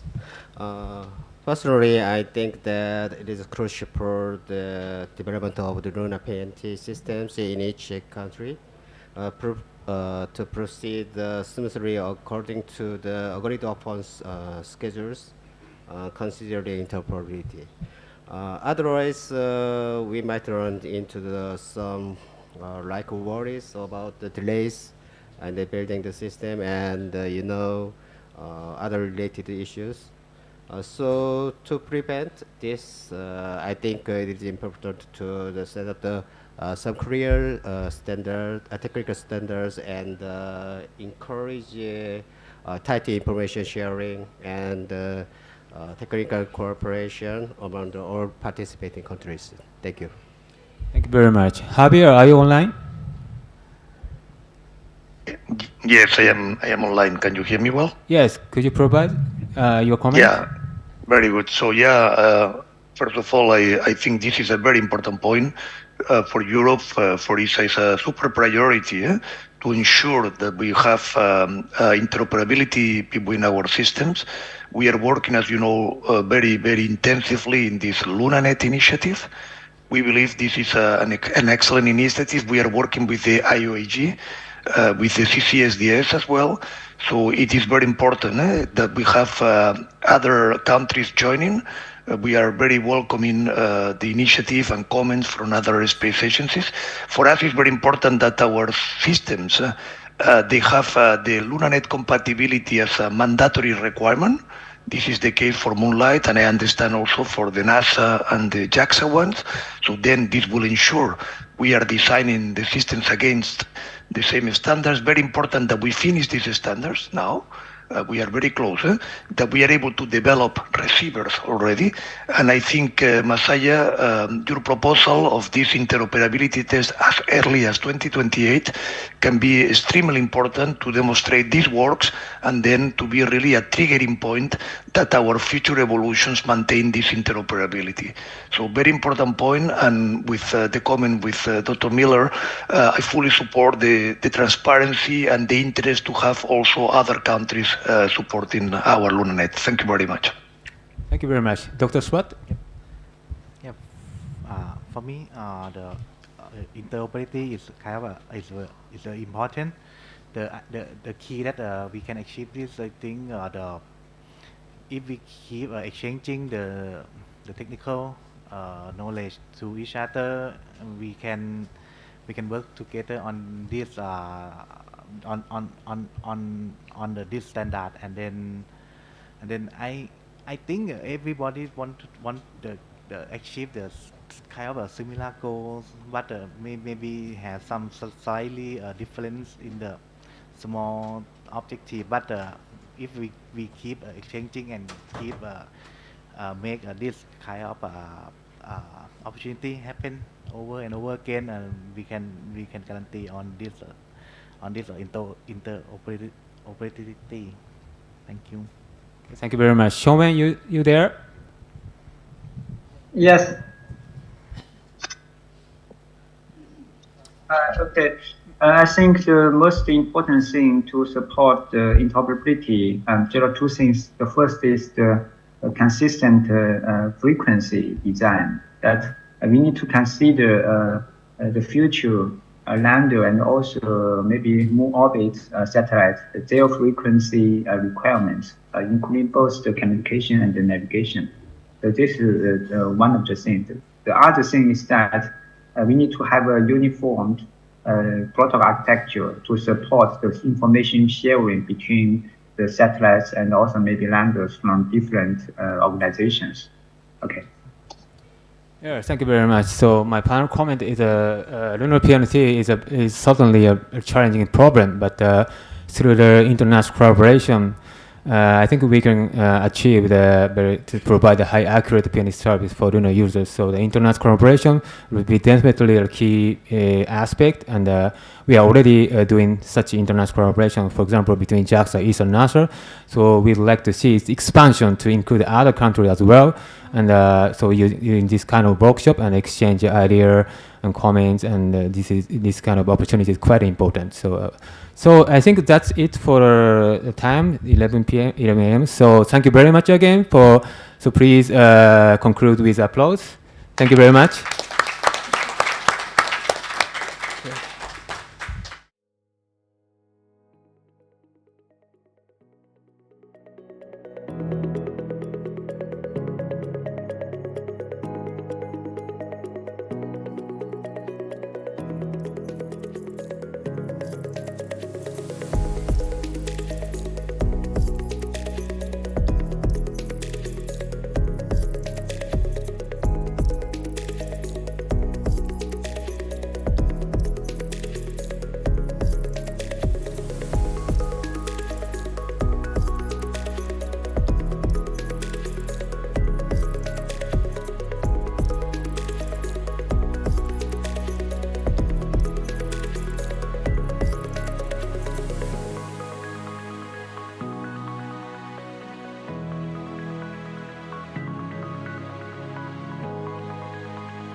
for the future system service integration. And I think on stage we have Mr. Manabu Kimura from Sony Group Japan, and we have the Professor Mitchai 𝘗𝘢𝘠𝘪 from Prince of Songkhla University, Thailand. We have the Miss 𝘗𝘂𝘊 𝘂𝘪𝘧𝘪𝘢, Office of National Broadcasting and Telecommunication Commission of Thailand also. And also we have very important person from the Exospace, Mr. Yayu Nakamura with us today. So I think it's time for us to start the very interesting session. So first of all, I would like Mr. Nakamura to brief introduce the Exospace to us, and what is your future plan or something like that, so that we can know better for the Exospace. Yeah, thank you.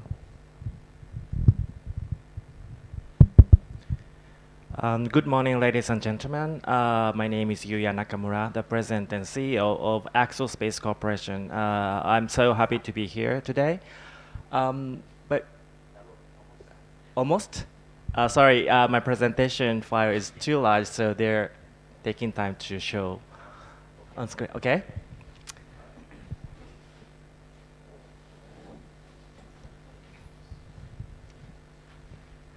Okay.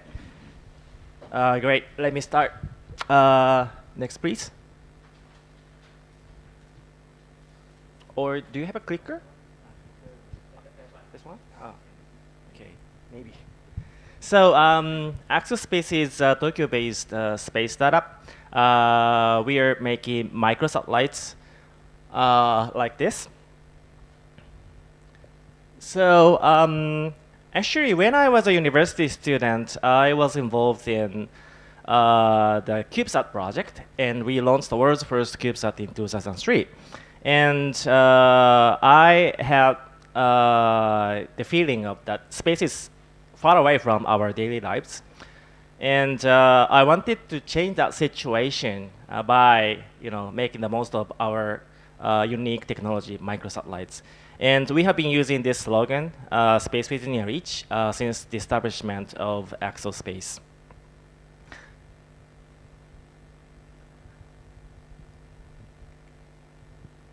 So the company was founded in 2008, and we celebrated the 15th anniversary last year. And the company is growing. Now we have more than 160 members.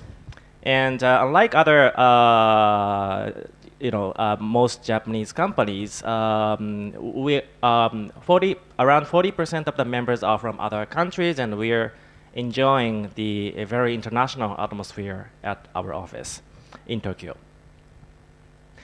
And we have developed, launched, and operated 9 satellites so far, including 5 of our own Earth observation satellites, and also we have developed a private satellite for the Weather News, which is a Japanese weather information company. And also we developed a technology demonstration satellite for JAXA, which was launched in 2019. And we are launching the next one very soon. The satellite is ready for launch and waiting in the US. So we're going to celebrate the 10th launch soon. And here's the track record. As I explained, we developed Weather News satellite, JAXA satellite, and we have 5 of our Earth observation satellites, and we are operating the constellation at the moment. And let me briefly introduce how we started the company. When I was a university student, I started from this CanSat. It doesn't go to space, but it's kind of a demonstration satellite, and we learned how to develop our satellite through this project. And after that experience, we started the real satellite project. In Japan, 2 universities joined that project. One is the University of Tokyo, and the other is the Tokyo Institute of Technology. And these satellites were launched in 2003, and it was perfectly worked in orbit.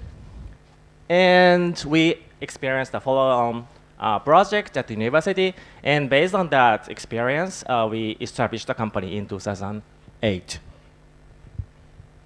So here are some photos, when we were developing satellites at the university lab. And here is the picture taken just before the world's first CubeSat launch. And there are members from universities, and many of them are now working for space industry as well. And they include the project manager of Hayabusa 2, and many of them are working for JAXA or space companies, and they are doing a great job in the space industry. And so, and we were able to take these beautiful pictures from the CubeSat, and of course we used the COTS part, which is not for space, but we proved that even the COTS parts could work in orbit, and I think we contributed a lot to lowering the cost of the space industry by proving that even COTS parts can work in orbit. And I'm gonna make it short, but we met with Weather News, and we developed a satellite to monitor icebergs in the Arctic Ocean. They wanted to know the ice distribution in that area to provide navigation service to shipping companies. And here are some sample pictures, and they're using those data to analyze what's happening, and they're providing service to various clients, not just for the shipping companies, but also other customers in the different industries. And we also developed a technology demonstration satellite. Maybe let me skip this movie. Let me introduce our current business. We have two pillars for our business. One is Axial Globe. We are constructing our own Earth observation constellation. Now we are operating 5 satellites to monitor the world, and we are delivering the images, and also we are working with our partners to create some solutions to meet the needs of some specific end users. And the other business is Axial Liner. This is kind of a satellite development service, but we call it a space project as a service. We want to make it a software-like service. We are going to standardize our design, and we are partnering with some companies who can mass manufacture all our satellites, and we are trying to streamline the whole satellite project to make satellite development more efficient. And we want to shorten the development time less than a year, to lower the cost of the project. And maybe I should skip the details of the project, but we are now providing the mid-resolution optical images to the client, and they can be used for various purposes like agriculture and disaster management. And we have many partners all over the world, and we are still want to partner with various companies in this region as well.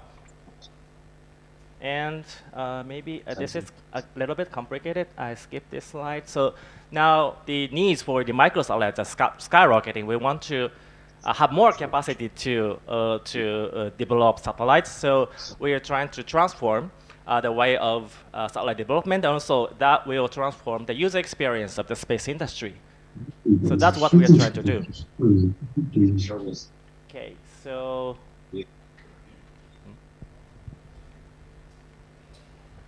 doesn't work. So we're also constructing the data relay constellation using the intersatellite communication link, optical link, together with the Space Compass, which is a joint venture between NTT and Sky-Perfect JSAT. So we're developing various satellites, and we want to make more by collaborating with many players in the space industry, and of course all over here. So thank you very much. Just a brief introduction of our company. Thank you very much for your introduction. It's very interesting. And also, I think we are eager to know more from Sony, Mr. Kimura, why Sony is with the space technology, and what is your plan for the future, I think, yeah. Okay, I'm Madam Kimura from Sony Group Corporation. I'm in charge of...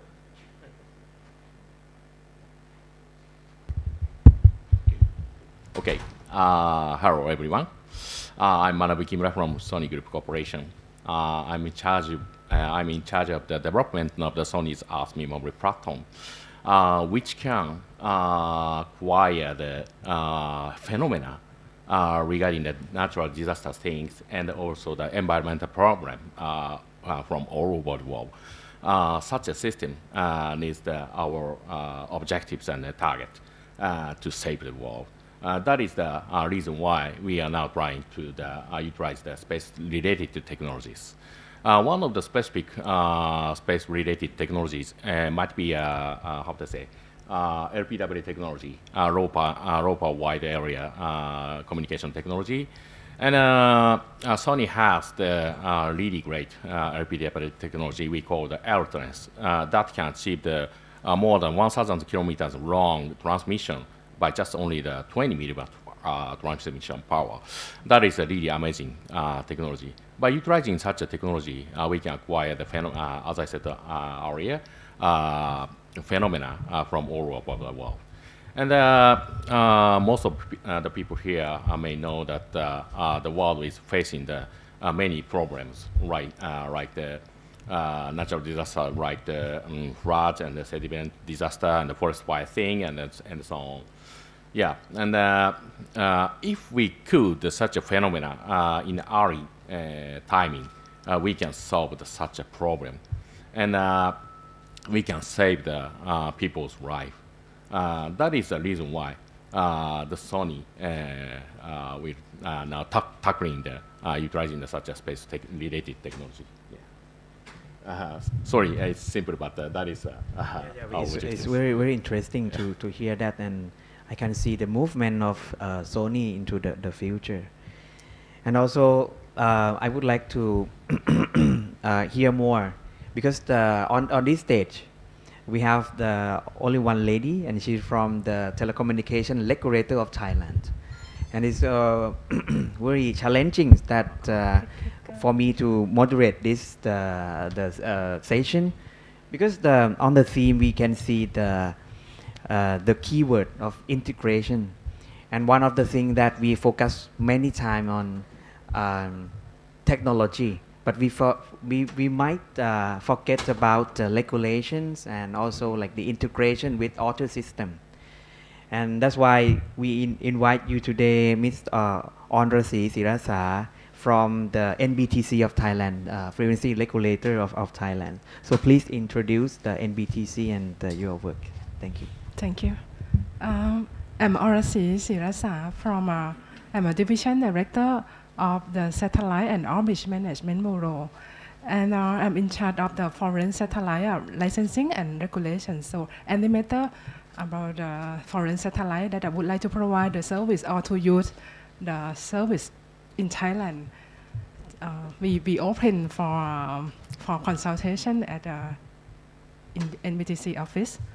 So I will start with introducing our organization. NBTC is the independent state regulator. The main duty is responsible for the frequency assignment and broadcasting and telecommunication regulations, including satellite, just 4 years ago. And there are 7 commissioners. The chairman is the Dr. Sarana is the chairman, and for the satellite, it is the under responsible from the telecommunication commissioner, Doctors Association Professor Dr. 𝘗𝘂𝘓, and we have the subcommittee, satellite subcommittee, to consider the document that are applied for licensing. And just back to the background, why NBTC have the role that involved in the space and satellite regulations. Regarding a constitution of the Kingdom of Thailand, Section 60 mandate that the state shall maintain the frequency and the right to access satellite orbit, which are national treasures, in order to utilize them for the benefit of the country and the people. So in this constitution is meaning that the satellite is the national treasure, satellite orbital slot, and it's mandated that the state shall establish state organization with the independence. That's why NBTC is responsible for the satellite and space. And I mean, in part of the satellite is in a part of the space. And after that, we revised the NBTC Act, or we can call it the Act is an Act on an organization to assign radio frequencies, or we can call it NBTC Act. In this Act, Section 27, the duty of NBTC that are relevant to satellite in clause 14/1 is about the Thai satellite filings or Thai orbital slot. So NBTC have the right to license on and regulate the Thai satellites, and also to maintain the right to access the satellite orbit. So that's why we have to auction satellite filing at the beginning of last year. And for the other is a foreign satellite in clause 14/2. NBTC also have the duty to license and regulate the foreign satellites, and also we have to define the procedure or the licensing fee. So in this regard, we issued the 3 notifications that are entered into force in February 2000. There are 3 notifications, but the issue that are more relevant to the GNSS is maybe a foreign satellite or landing rights. So I will focus on the landing rights today. This is the history of the satellite service in Thailand. Starting from the 1983, Thai government had the policy that Thailand should have their own satellite. So after that, they have the concession agreement between ministry and Thai company. So it's now Thaicom. And the concession is the 30 years. And it's now just the end of the concession 2 years ago. And when the NBTC are in charge of the satellite, we issued the 3 notifications as I mentioned. And in August 2021, is the end of period.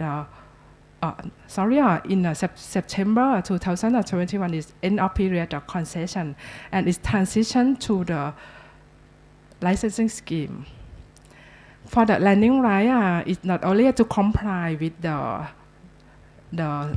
NBTC notification, but it's the government, they have the committee, National Space Policy Committee. So it had to comply, the market access have to comply with the notification that are developed by the National Space Policy Committee. And in January last year, we organized the satellite orbital slot auctions.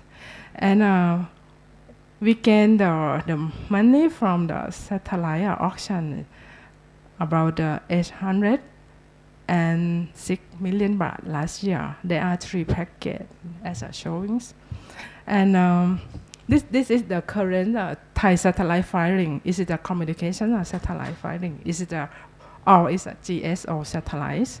And they plan to to be in service soon in next 3 years. So it's now currently we have 4 satellites that are currently operate in Thailand, communication satellite.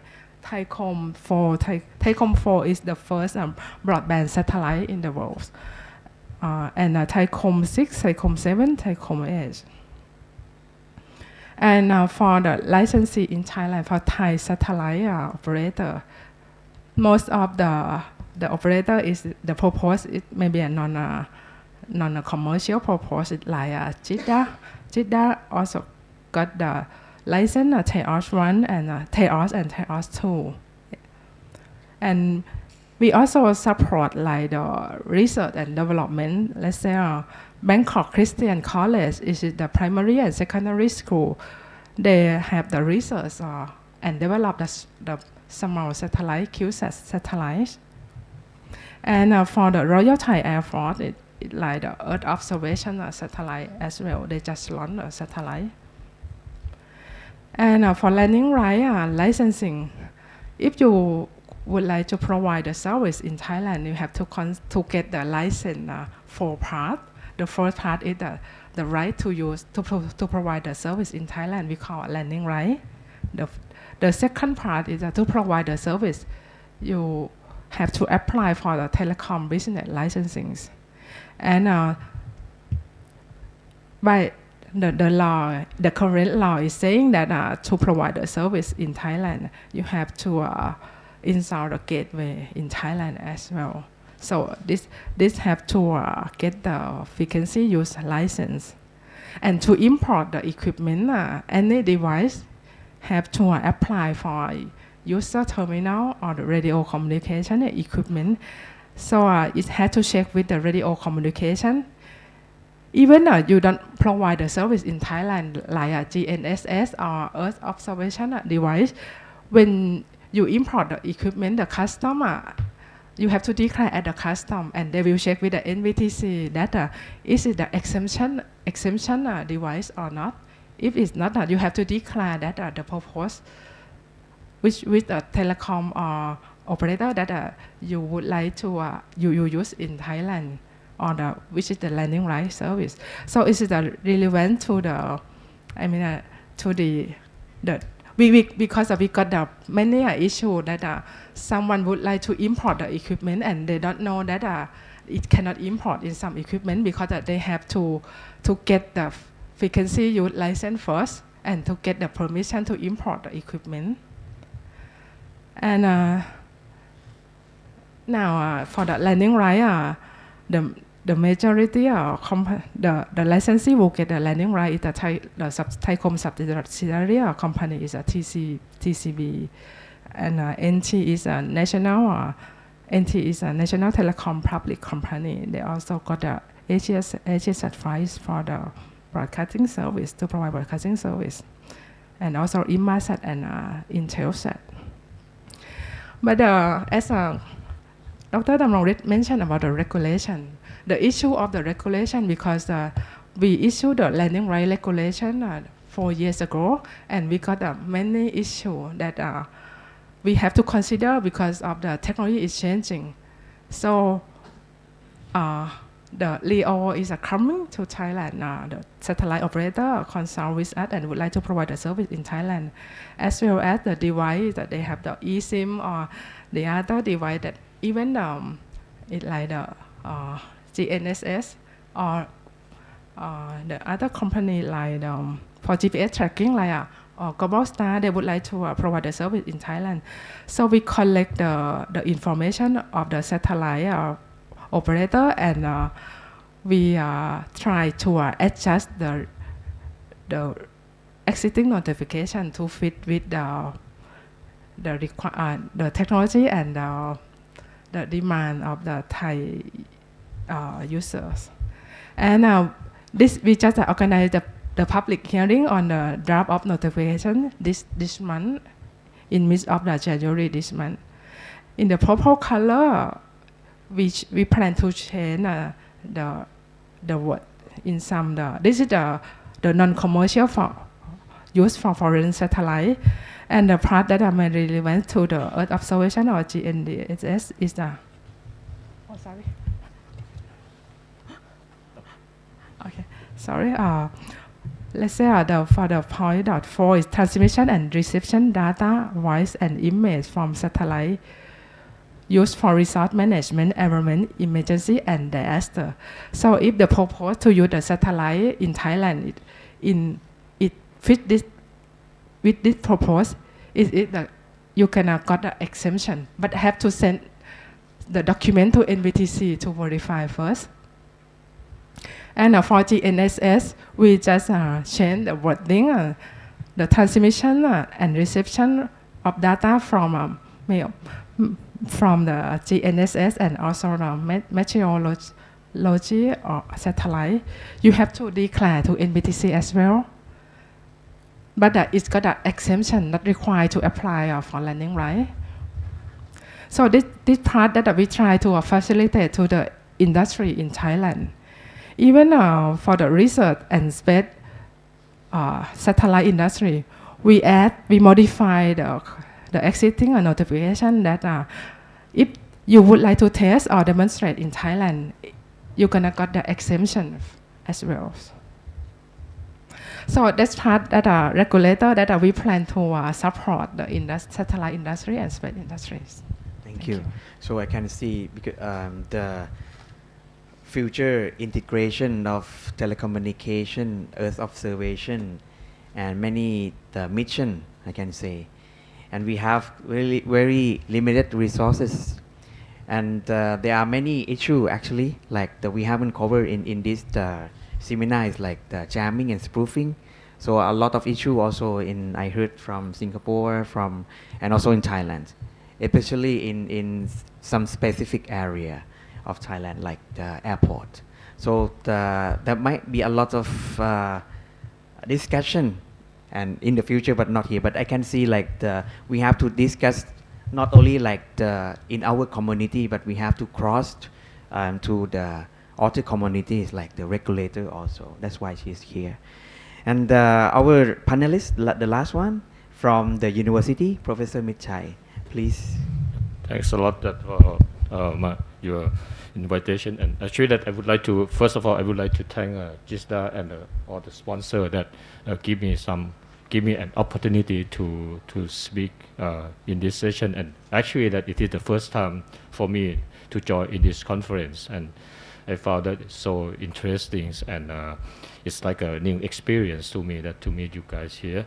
My name is 𝘗𝘢𝘤𝘪𝘧𝘪𝘤 just a simple and little lecturer that from Prince of Songkhla University. My university is located in the south of Thailand. Maybe some of you guys know from the lady from Indonesia, right? We are in IMTGT sub-region. Yeah. Songkhla is the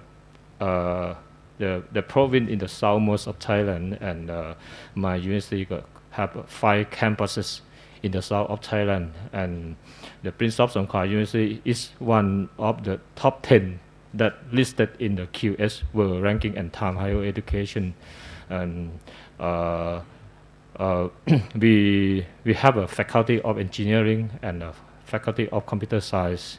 That for faculty of engineering, that we set up it in the Hat Yai campus in Songkhla, and another 4 campuses that I just mentioned to you.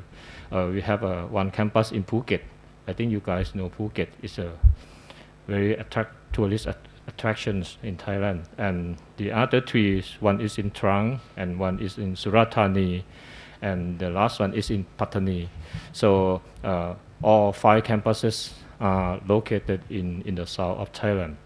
And my faculty, the engineering faculty, we have 13 curriculums that teach the students for engineering, including electrical engineering and the mechanical engineering and computer engineering. I think that are related to the space technologies. And for each year, we have a fresh new 800 students that to enroll in my campus. So my duty is to try to we teach students to on the electrical engineering. So my role is to be a lecturer in the electrical engineering department. And for my side, I do a research on the electrical engineering on the telecommunication, and also I have an opportunity that invited by my friend, for example, Dr. 𝘗𝘢𝘬𝘧𝘪𝘤 to study on the feasibilities on the study that aim try to promote the new space economy in Thailand, and also the small satellites that in Thailand. So this is just a brief introduction that and very welcome for you. I mean, you have time to talk with me during I stay here. So but tomorrow I go back already in early morning. So hope that to see you in the afternoon. Yeah, thanks a lot. Thank you for all the panelists. I think with the theme of the session today is the future system. So I think like the focusing on the past and current, I think like Thailand, we focus very much on the development of technology. So we have the ground receiving station of the Earth observation satellite, Landsat, since like 40 years ago. So we focused the technology development, and in parallel we also focus with the capacity building our human resources, and we're trying to keep up with our friends from the big country that they have the technology in space and operation in space. And nowadays, we're trying to change. We focus very much on the solutions, applications. And one of the things that we find now is like we have to communicate with the policymakers. And also we have to communicate with our citizens, Thai citizens. And we also launched some kind of application, for example, like the PM 2.5, using the satellite images. And we can find that even the policymaker or our citizens are quite not too engaged to space. They think space is just far away. And I think this is our challenge for the future system. And as I mentioned before, like we have many issues. Technically, with the spoofing, jamming, with the limited resource of frequencies, and we have many issues. And also we have expectation that our technology could, we spend a lot of money, I can say, for the space, but this technology should gain back with some kind of values. So it's some kind of challenging. So I would like to ask also the panelists, do you see any difficulties, challenges that you have encountered in this kind of integration with many technologies, people? We may start with Kimura-san first, please. See any idea or difficulties during your work or challenges? Okay, thank you very much. And as I mentioned earlier, we are not trying to gather the many phenomena from all over the world, and we are using 𝘂𝘓𝘂𝘓 technology, and 𝘂𝘓𝘂𝘓 bandwidth is really narrow. So so we are now utilizing also the AI technology to reduce the amount of the information before sending it. So the combination of the AI and also such a 𝘂𝘓𝘂𝘓 technology is our challenge. And as you may already know, that to utilize the AI, the gathering the amount, tons of the running data will be required. But in space, it's really hard to gather such tons of the running data. So that is our challenge right now. And we are also trying to generate the running data by AI itself. So that is one of the solutions to acquire the tons of the running data to utilizing the AI for space technology. Yeah, that is, yeah. And how do you see like the GNSS services to this, integrated to this service that you just mentioned? Yeah, GNSS has also the same challenge, I think. We can imagine that the image is the very actual sense data, but also the position data is also the really actual data. So by utilizing the generative AI to generate such a position running data can be generated. We are not trying yet, but that might be one of the solutions to utilize the GNSS kind of the technology effectively, yeah, from the utilization, space technology utilization point of view, yeah. So I think like I would like to ask also Professor Ms.Ch. His work also not only like academic, I mean service, I mean section, but also you work with the policymakers, many agencies. Do you see how the difficulties or challenges of integration many data from space or like especially like location-based service, GNSS?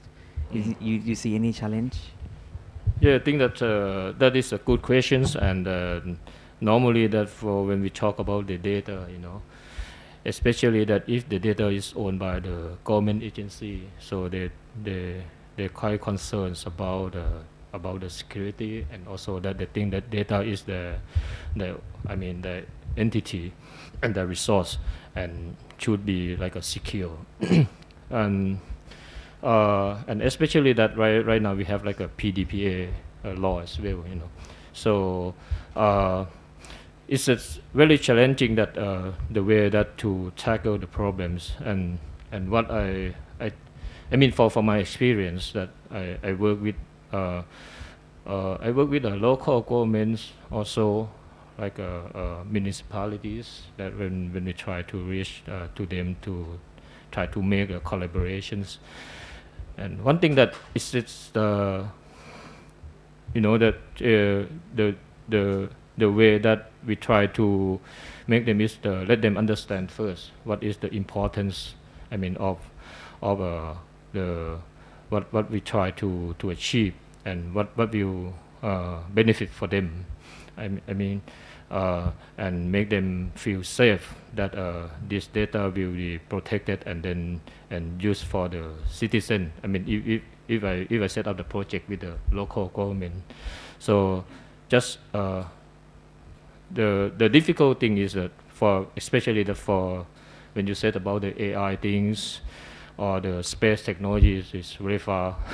I mean, in terms of the local government, you know, and for the state government also for some peoples. So I think that the way is we should one thing that I think that if we would like to boost the space technology or space activity in Thailand or in any countries, we should set up like an alliance, space alliance, that including all the key stakeholders that come together. What I think that because right now we have a new space concept, and the new space concept and the key stakeholder change from the state to the private sectors. So one of the key stakeholders that we should bring to this alliance is a private sector group. And private sector should be the one that the player who in upstream, downstream, and also the user as well. Because we have so many use cases for using the space technologies. And the second key stakeholder that I think that we should bring to join this alliance is educators. I mean the universities, because for the capacity buildings, you know, you need a college or university to teach. Even the school, the primary school or secondary schools. Yeah. I see GISTA try to set up the project called SchoolSat in Thailand. I think this is a really good idea. You know. and the third is the state. For example, that here we have the Thai Space Agency, like GISDA, and also the NBTC, the regulators, you know. So if we set up this alliance and then have a often meeting like here, So I think these are key stakeholders. And then, for example, today invite the MBTC to join this meeting, and then we know what MBTC will issue the laws, for example. So and then if we have a regular meeting every year, so this will, make friends, can understand each other, understand the limitation, their objectives and their aim, and finally that we will see the common goals.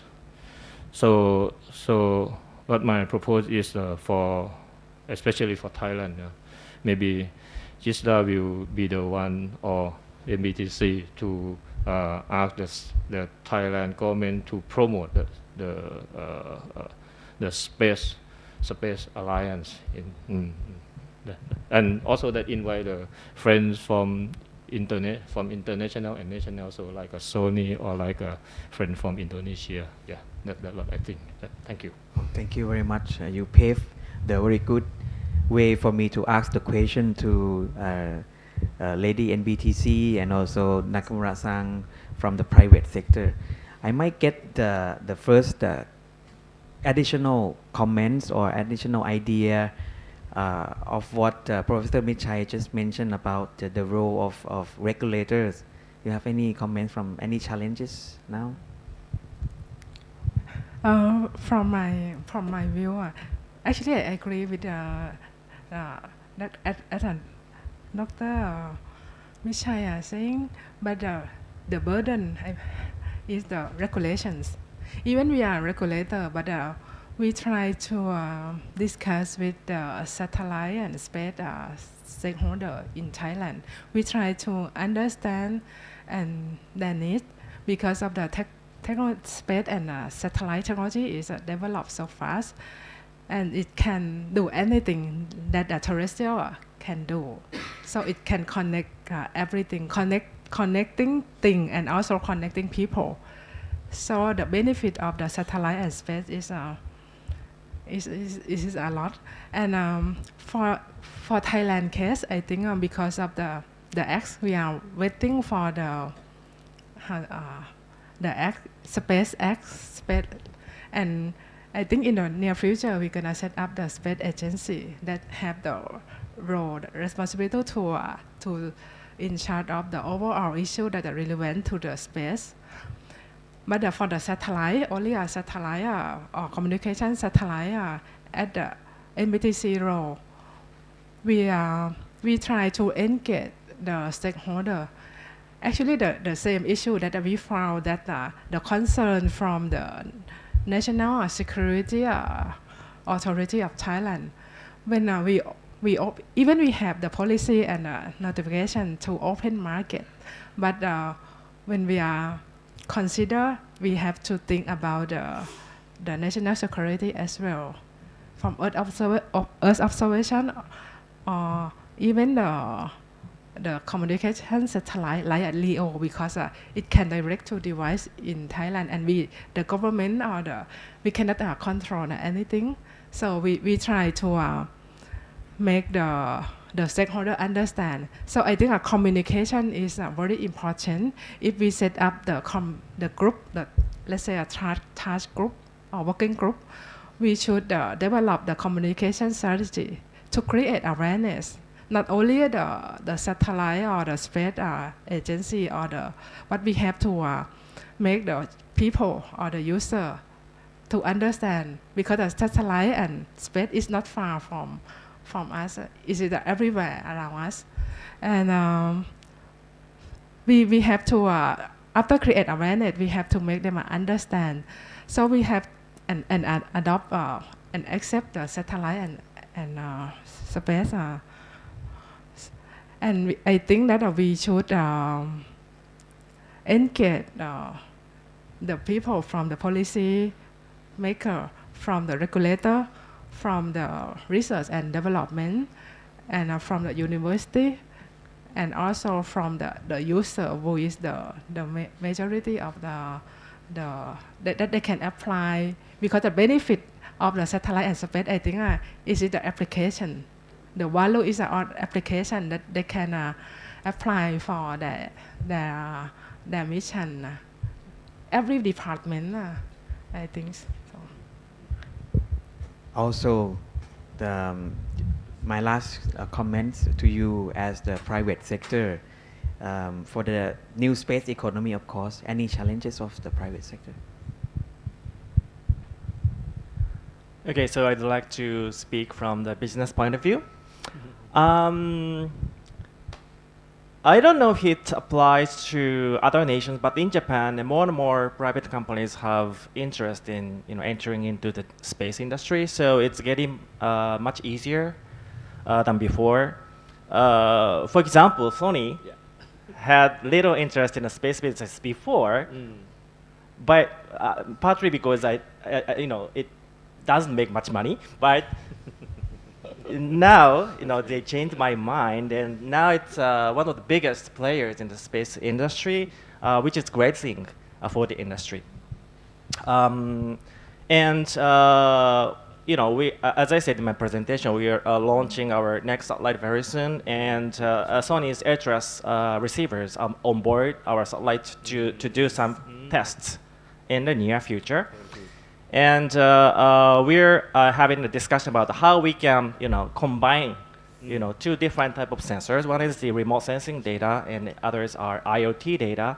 And we can create new applications using both different type of data. So combining, different type of data would be the key to creating new values in the near future. And so we are now providing only the mid-resolution images, but in the future we are planning to provide high-resolution data as well. And combining mid-resolution and high-resolution, we also will be able to create a new applications as well. So it's very important to make the most of new technologies as much as possible, and combining these technologies to create new values. And we have to consider what kind of solutions can be possible in various industries outside space. And so I hope more and more companies have interest in the space business. So I'd like to talk about the difficulties, challenges. As more companies have interest in the space business, so we have faced some, difficult situation. Maybe this is interesting rather than difficult. For example, the executives of some non-space company request the employees to create some new space business without any, details. So employees, have, no idea how to do it, what to do, and they come to us and ask, "What should I do?" I have no idea. So that's the problem that I have, but it often happens. So in such a case, I say like this. So space is spice. So it is not the main dish, right? Many people consider space is kind of a main technology, but space supports their business. That's the very important way of thinking, if we want to create a new business. So, so your business has a highest priority, and tell us about your business and problems you are facing. And let's think about how the space can contribute to solving those problems together. So that is the key attitude to create new business. So, in a nutshell, so for most people, space is still far away from from their everyday lives. So we need to fill a gap between the reality of space and their problems. So that is challenge, but we need to overcome that to create to deliver the real value to the society. I really like your keyword, the space support your business. I think it's a really good keyword that we can join with other communities. We have only 5 minutes left. Any questions from the floor? Yeah, please.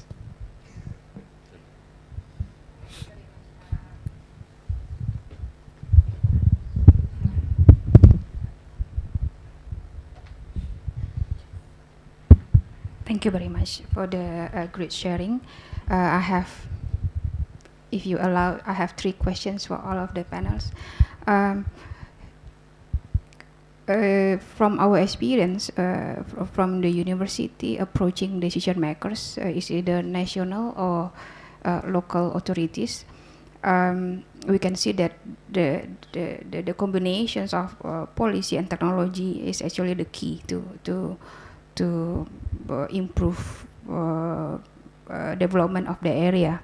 But most of the times when we approach the local authorities or even national authorities, the concerns on the technology is always security, privacy, and things like that before they decide to implement those technology.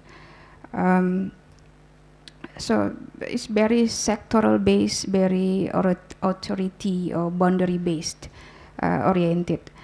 But we can see that there are some problems like environmental problems tend to be cross border, like Asian regions. We have marine pollutions that some of the area really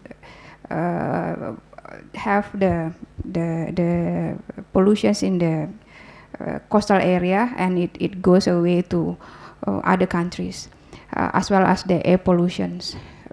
So how we overcome this problem when the problems cross the boundary, but they don't intend to apply the technology for the better solutions.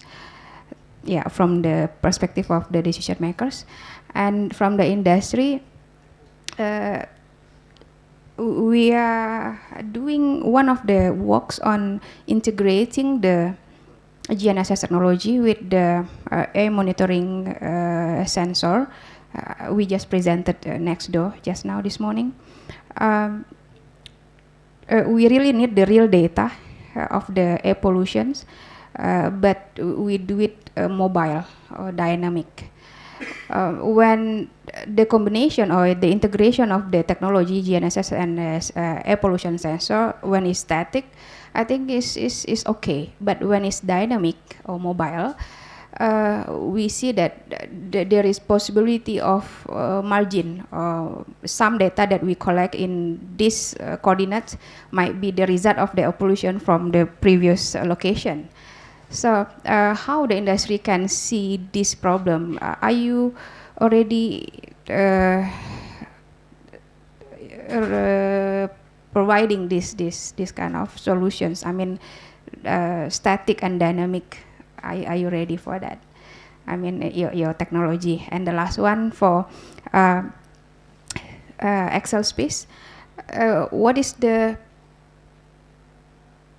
gap between the microsatellite and non-microsatellite? Is there any plus minus if we can compare, because we need to see the applications, what we can do with this, because it's very much new to us. Thank you very much. 3 questions. The first one Sorry. is very interesting one. The first question is dealing with the local also, or you just focus on boundary? Nation and locals. Who gonna say something? Professor Michai?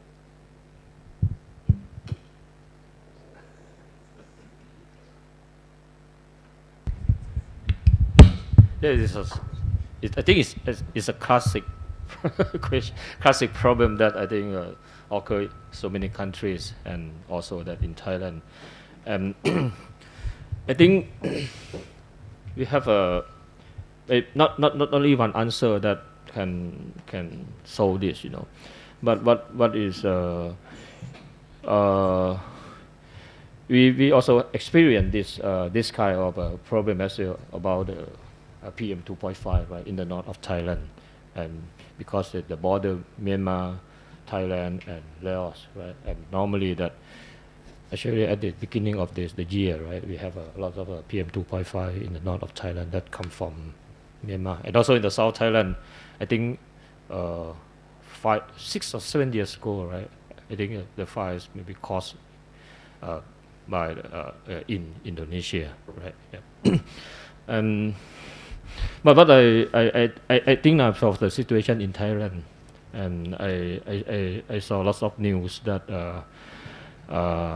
happened that and works and the way that works, because you know, for the democratic country, the politician were elected by peoples, especially for the local government, right, and also for the national government also. And right now we are living in a social media. You know.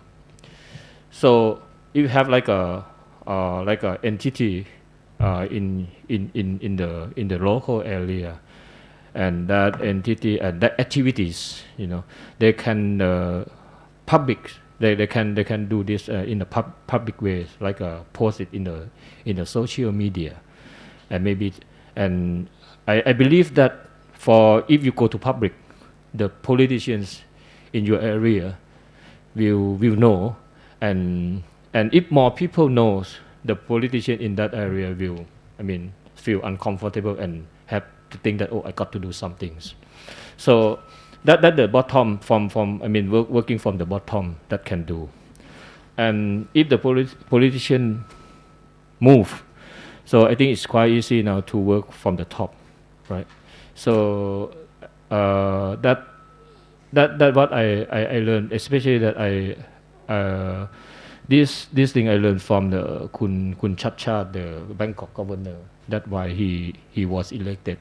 He worked he worked with people, so and like give the power to the people, can make the people can voice to the Bangkok government. Yeah, so that is one of the answer that can help. And for the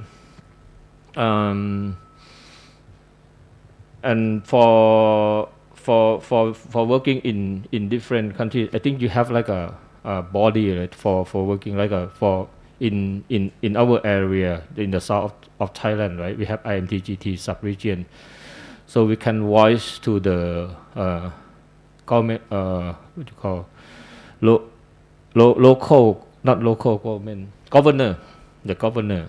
So we can voice to the governor, and then make the governor can go to the meeting, to the IMTGT meeting, for example, and raise this problem to the meeting. But that one have to wait for 1 year, right? Because it's a year meeting. So I think the way it work from the bottom, I think is better.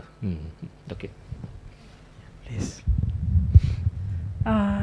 Your question is I think it's a very difficult to answer, but it's a very good question, because I think in part of the regulator, we have to think that we have to discuss with the regulator in ASEAN country how to handle this issue, because in Thailand, we concern on air pollution or water pollution. For air pollution, it is a national issue, because we try to resolve this problem for a long time.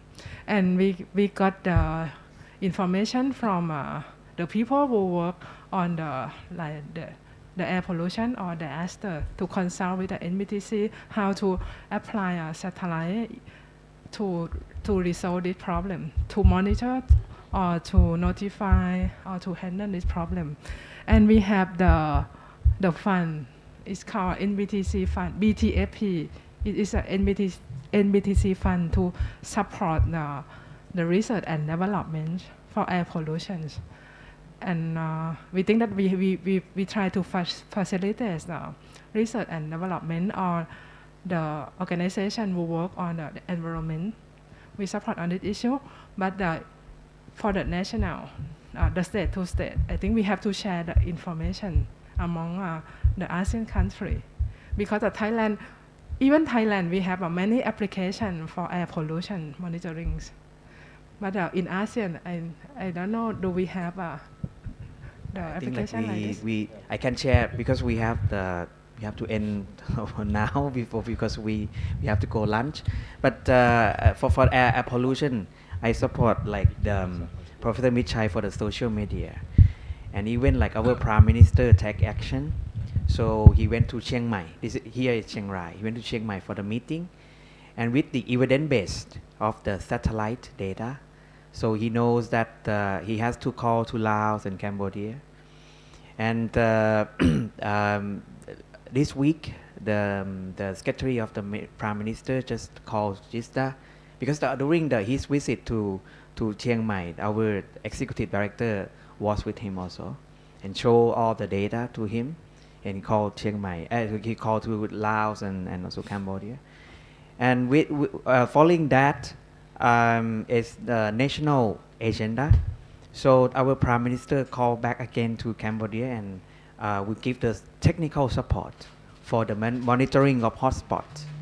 And this that will support Cambodia, for example, for the technical issue of the forest fire and the fire, hotspot. So this is one of the practical event that we make it in Thailand. So from the social media, policy makers, and then with the evidence based, we can move to tackle this kind of problems. So we still have the two questions left. So please make it short. So we have the static dynamics of data from air pollution. Maybe Kim-Ra-san. Yeah, it's really tough question, I think, and I don't have a clear answer for you at this moment. And actually, we are now tackling with such a problem with Jista-san in the northern side, northern Thailand side. Yeah, and perhaps there may not be a perfect answer, perfect solution, I think. And the important thing might be to be closer to the perfect solution as much as possible, and to achieve such thing, the important thing might be to utilize not only the one technology but also the many technologies. And as Nakamura-san said, that combining such technologies might be one of the solution close to the perfect solution, maybe. Nakamura-san, do you have anything? Thank you. You want to add? So if you want to see the dynamic phenomena, you may need to have a measuring station every 1 kilometer or something, and to collect data at the same time from the satellite. That would be the solution. Of course, we need to care about the cost, but I think if you want to see the data in time series, you need to have the measuring station. So many stations, but Sony's LPWA is very inexpensive, and I think you can have many of them.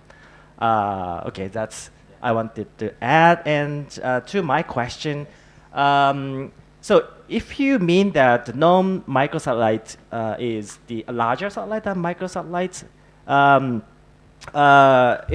actually if the satellite is bigger, the capability is better. Right. So, but as technology advances, more and more mission will be possible with microsatellites. So why we focused on microsatellite is the cost is not so high compared to the conventional big satellites, but we can do many of the satellite missions with the microsatellite platform. Of course, you can develop CubeSats much easier. But that their CubeSats are too small to do high-level missions. So I think the microsatellite will be the best platform to balance between the cost and mission performance. Thank you very much, my panelists, and thank you very much all the participants here. I hope you get something, values, and enjoy the session. So if you have any further comments or questions or discussion, please at lunchtime. So please enjoy lunchtime, and thank you for your participation. Thank you.